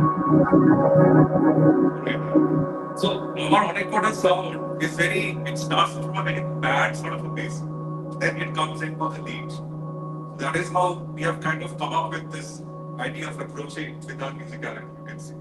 And also like over the years, by doing sound design for a living, so our approach to sound design wise of it. That is not about just showing your music like how many notes you can sequence and how much of things you can do on Ableton, but focusing on how to make it sound good to the ears and how to make it sound enjoyable for people to dance. Because at the end of the day, the form of electronic music which we are making is electronic dance music. That is how Oddspace is coming up with this garage market. So that is the thing, and it's a very simplistic way of playing live as well. So you can get intimidated with all these knobs and all these buttons. In fact, silent এত কিছু দেখেও আর কি মনে হয় আমি অনেক কিছু আমি করি, but there has to be a bit of limitations from your end as well, like how much I would want to do and how much not. So ওইটা আমাদের কাজ করতে হয়েছে. And that is basically what musical maturity is. And this we have developed over the years. So coming to my master section. So I have my inbuilt FX chips. Okay. So I mean, এখানে live into mangling, manipulation এইসব করি. So I have this entire rack of FX plugins. These are DSP plugins by the way. তার মধ্যে প্রথম যেটা আমার signal chain এর আছে আর কি is basically this one called the Tornado. Have you guys used Tornado? Sugar bag set? Yeah, it's best, bro. Yeah. Like rose beef. Glow speed is also there, image blinded, but this is এটা আমাকে সৌমজিৎ দেখিয়েছিল তারপর থেকে আমি এটাকে use করছি so this is basically for like glitching and freezing sound and you can do like multiple things basically so after this tornado comes right delay basically so this is like a 1/8 dotted delay dub delay I can also freeze this delay when I'm playing live. Like, I mean, that actually know that. So let's say I'm playing this pattern.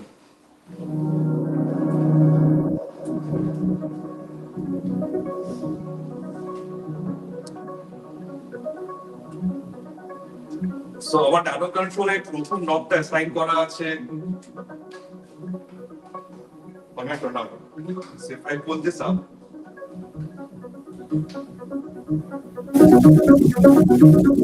our silent text চলছে মানে audio এটা fridge হয়ে গেছে so now I can use this dub delay for the effects yeah so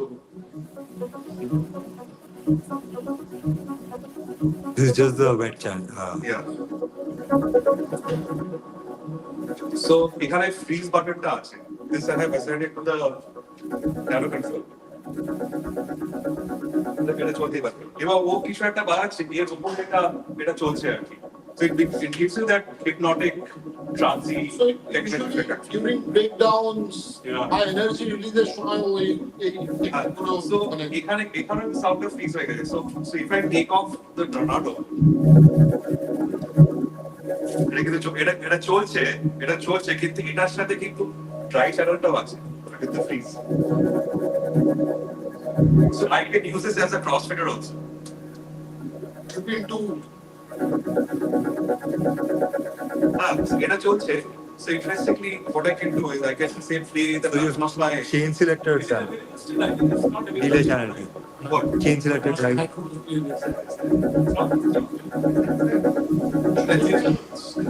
guitar is there and you want to so let's say I'm moving on to next track yeah But I don't think you can because I was trying for myself also. You can get it in GitHub.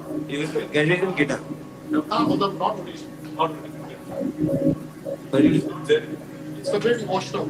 so Washington will also having the next We'll track see. And the next track also with the next track, state tax enjoys having the next track and then after the fade to gray this dub delay I have this other thing I got this for free from a website called DJing অনেক বছর আগে so this is basically like that's latter feeling you get on the CDJs so it is like that so You know, I learned the octatrack crossfader tutorial from Tarek itself.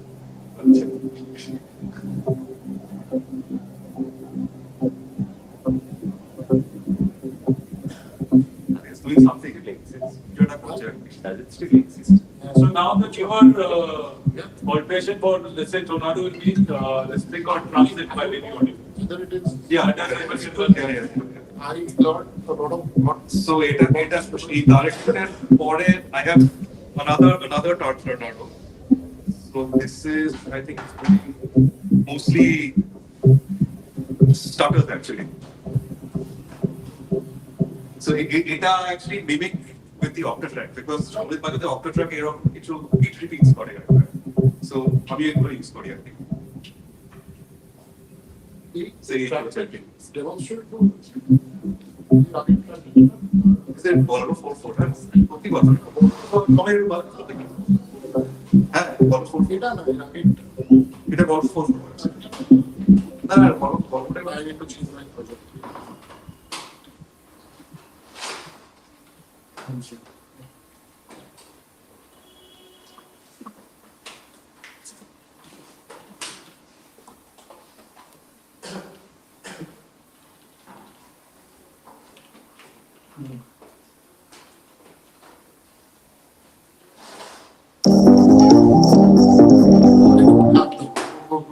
না তুমি এটা কি যেরকম ও এটা speak out দিয়ে দাও কি ground আসবে ও আচ্ছা এমনি অন্য প্যানেল আমাকে এখন প্রোফাইল করতে হবে এটা তো দেখতেই পাচ্ছি না ও আচ্ছা এটা এটা তো দিয়ে দাও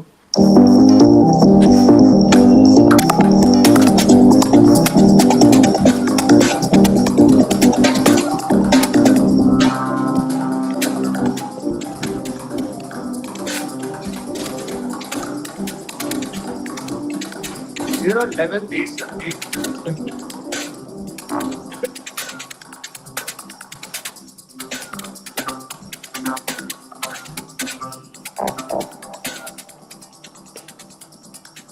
This is how I'm angling my stuff.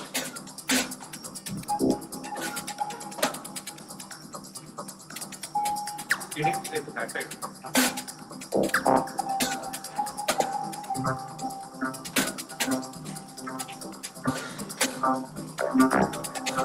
Take out one. I have a printer. It's really like that.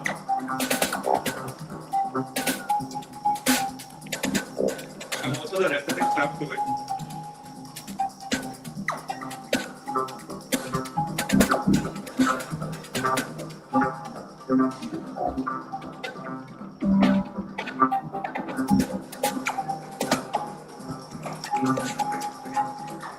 And then after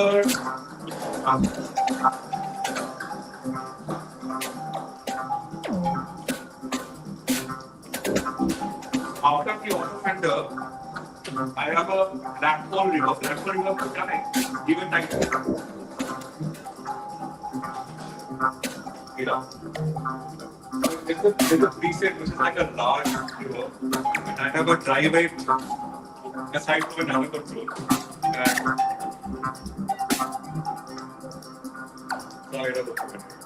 Then over this, I can add top delay. Sound out over it.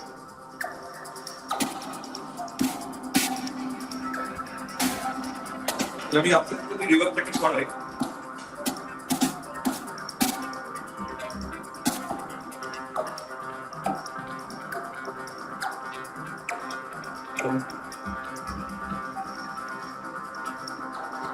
I can have a 3-speed play. And I will say, so going back to the master, after the reverb, I have another option which is a low cut. Very simple. So I use this low cut and high cut also for transistors actually.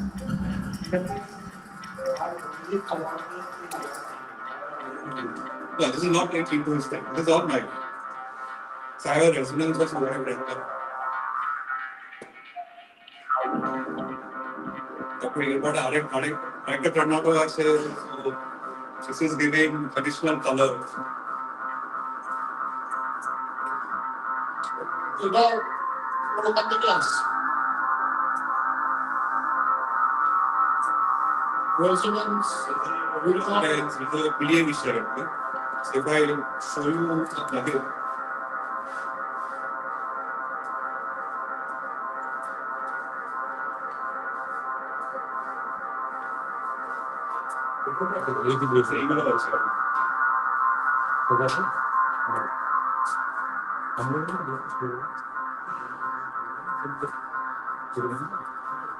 and after the Protokol, there is a side chain compressor, like a 4/4 side chain.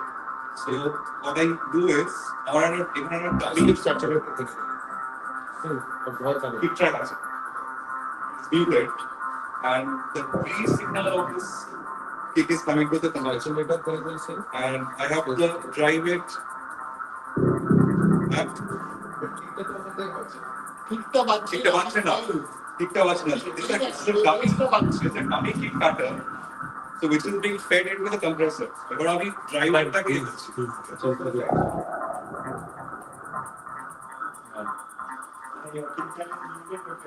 it's a pre-signal. So I use this compressor to that. based on nothing else. Based on the So this is to show the activity of the dance track, how we create into an Indian soundscape basically. So now you can add a kick from your end also to this. Yeah. Yeah.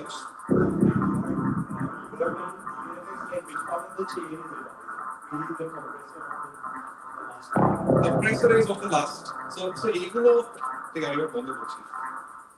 No, bale. No. So bale. There is a reason.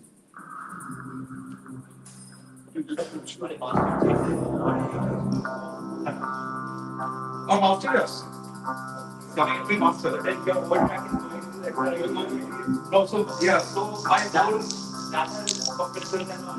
yeah, so my whole signal is coming into my master. My master has this huge effect stick. And my want to work is the exciting. So and lastly I have this good drive.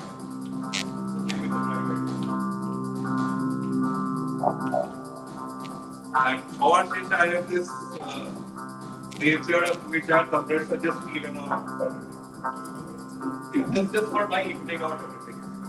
I've got a bit of traditional harmonics like that. So that is like basically like from my end. So for example, like this particular pattern is playing and I can add it on the middle. Inner master. Matching up to this one.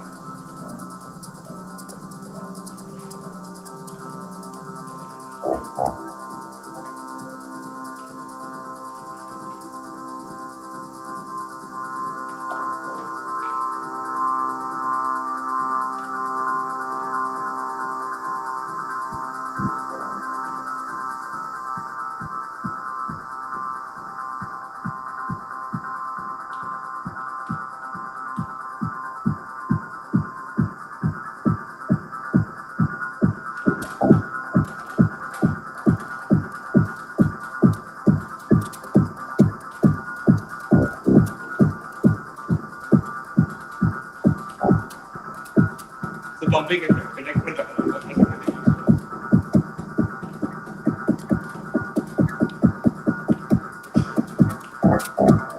also, I sometimes play notes so if I have to play something, just push it and should be there. I can go to scale mode, I can find the scale, I can just beat on the scale, whatever I'm playing. So I go to mode. My scale, see the color, so I can see major, minor, and I can see one of the cards.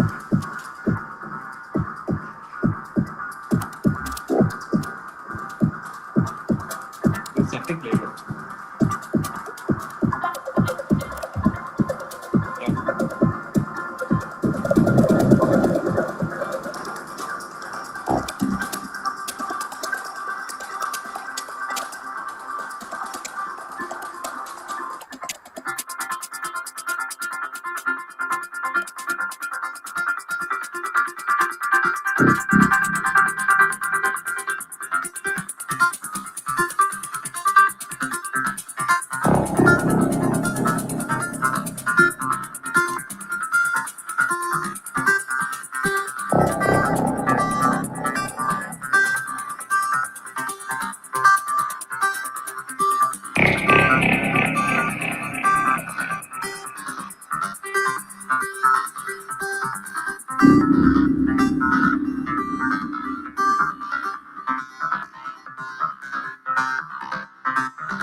So last sector, like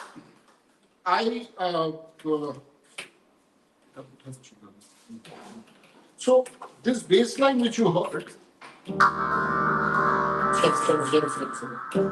এগুলো হয় It's a chocolate bass line, right? So, how we approach creating a particular track, essentially, I have a digital piano at my place. I play the piano so that because even though we are making techno music or electronica, but আমরা পছন্দ করি a bed of melody and emotional expression basically.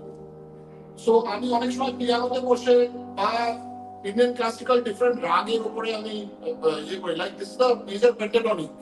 C is the root, but I have started the bass from the pa basically down.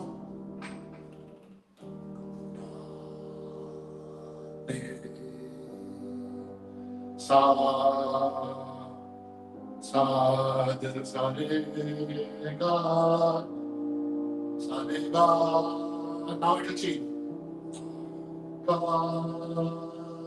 ma ni.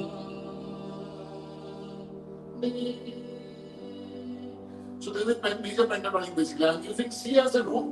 However, embodying it, so we approach tracks like this that because I am coming from an Indian classical background, so I use a lot of Indian ragas and things like that to create the melody sections of particular track. This was also inspired from the film Interstellar. Not in its entirety, but changed.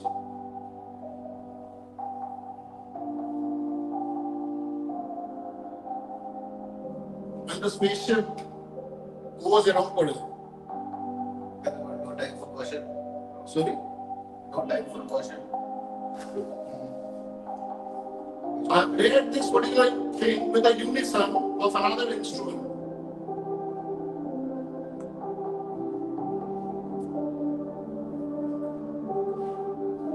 Then while playing, when he brings in his 303 or a monotone instrument, or a sample also. There you go.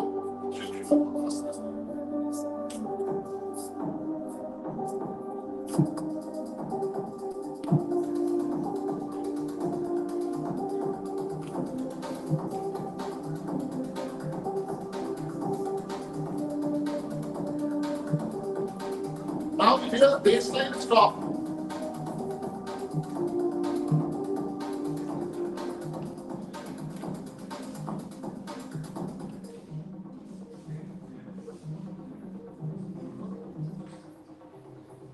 This is the atonal thing going on with the bass line, but when with the 303, it is creating a nice harmony.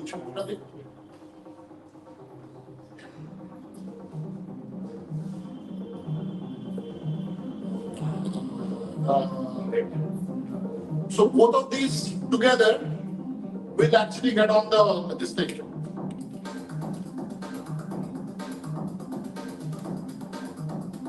And then add just a simple pad.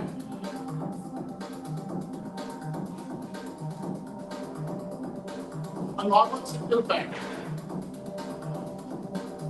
So on the side, we have a bit of compressor happening in the channel. So when the gate drum comes in, a bit of ducking happens. So you can also enable it as well. What's the compression? Slight compression, not full on. That is for the ducking, makes it more bouncy. So this is more a musical choice and also a technical choice, you can say, this compressor. Yeah, so that's it from our end. Any questions we can definitely answer, and you can call us anytime.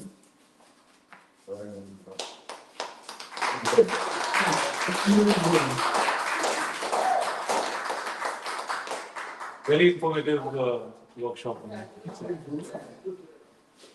I have one small question. Yeah. Why not using digital effects from him? Because that opens up a whole new, arsenal of goods, man. I don't want to overcomplicate things. No, I understand that. Yeah. That I understand. But if everything is clocked, so everything is like on time. So you can what digital? anything like tornado. If say effect tricks. So if for it's that- fed to him, So you don't have like a. for that, he needs to create a channel and Correct. he can route my. That's what I'm saying. So he's already, that can be done, but he's already busy with his Yeah, I understand. synth parts and his things. On top of that, It's too much basically. for all the tracks, it's obviously will be additional because he has to do it meticulously. And also another thing is we have not practiced it that way because that will require another level of practice. Correct. Because wo kab karega and that sync has to happen between both of us. That is another reason why we did not choose to do that way.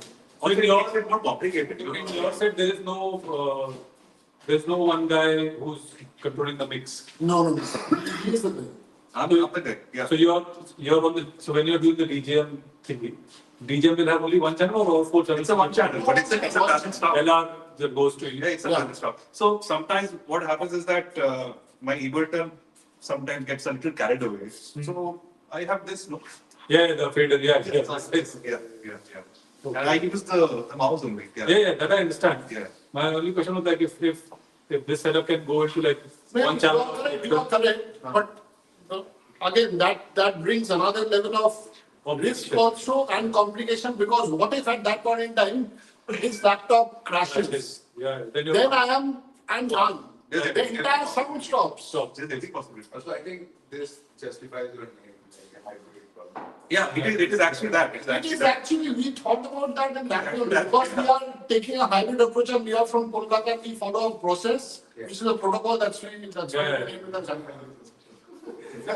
But this is way more compact setup now because we are still traveling more stuff actually. We used to try analog mixer also on the side that I used to operate. Yeah. Yeah, but those are heavy. I have the arena and heat at my home. Yeah, the Z series. Yeah, Z series. the Z series, yes, ZFX. Yeah. I was the brand guy for Anita at that, so I know. So for someone starting to like learn how to make electronic driving, what would you suggest? What kind of Join Bootcamp. Join exactly. Yeah. Join Bootcamp. We have like the first week is for basics. Yeah, first of all, Bootcamp is a great place to start off with basics. He's asking for a device. So, okay. You need to, I also started with software, like everyone. Software, VST, the MIDI controllers and all these different controllers and all of them. You need to choose your path. Like you can start with software also, but then according to me, I used to get a little limited with software controllers and things like that. You don't get that precise tactile feel what a hardware can give. Real time, on the fly. Softwares might be conky because I had several gigs, not with Anish, not with Hybrid Protokol, but when I used to operate a Roland Gaia synthesizer and Ableton, with a drummer and a vocalist, I had shows where the laptop comes off. Okay, so that being said, hardware is a great place to start. Not an expensive hardware. You can start, anyone can start with as low as a 20K kind of a hardware, which Electronica provides. You can start with model cycles and model samples. But I would say one thing, that deciding on the approach of whether you want to go into synthesis or you want to go into the sampling domain, that needs to be pre-decided. Because that will define anyone's workflow, basically, how you want to proceed. Sampling is a different ballgame altogether. Synthesis is a different ballgame altogether. I would say the idea of hardware is that there's a lot happening in there. But when it's a software, you can see every step very clearly. So basically, even is the most user-friendly software. मैं तो इसमें scratch भी करता हूँ. Yeah, but I use even just as an instrument. I don't use it for sequencing or making tracks or programming. What do you use for making tracks? Cubase. Yeah. So we do the whole arrangement on Cubase and then we take out all the steps because Pro Tools is what I use every day. So it is very fast for me and very easy for me. So I do the whole mixing on Pro Tools. Mixing and Pro Tools. Okay. Yeah, because I'm a studio guy. I use Pro Tools every day. Yeah. And the good part about using Pro Tools is the bussing is very easy on Pro Tools. It's very open. Correct. And you can do so much actually. You can do so much with Pro Tools, and with the latest version and all, you like it just opens up a whole new world actually. So that is, it is very good for music production, music mixing, music recording, and post production. It's the standard. Like you have to know Pro Tools to get into post production. Yeah. Which is what I basically do for a living. That is what. It's nice one, nice. Happy that all of this came by. Let's have a picture of it together. Yeah, absolutely, of course. Over here, with your setup. Ah. Cut for you. Sure, stop We this. can play our track with Sisi. Yeah. On the, Yeah. Yeah. Yes, sir. So, tell right. Take a picture. Yeah, somebody. Come guys, let's have a picture together. No, for the video. Come, it's not the partner. You're not playing at that. Sisi, Other people should have a chance. Access virus. it's a killer. Yeah. It's a killer mission. There's a. By the way, ask you. Oh, everybody's outside. We'll click outside. We'll say, we'll hold one. Take out. We'll hold one. Hey, something. Yep. You know, ask them for a concert.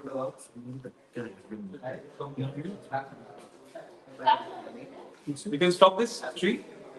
Stop the stream here. How about 3-6? 1-6? I will try. We can stop this tree. You can stop this tree. About WhatsApp message get what? Let's think of What? after showing Seven to this kind of setup, you guys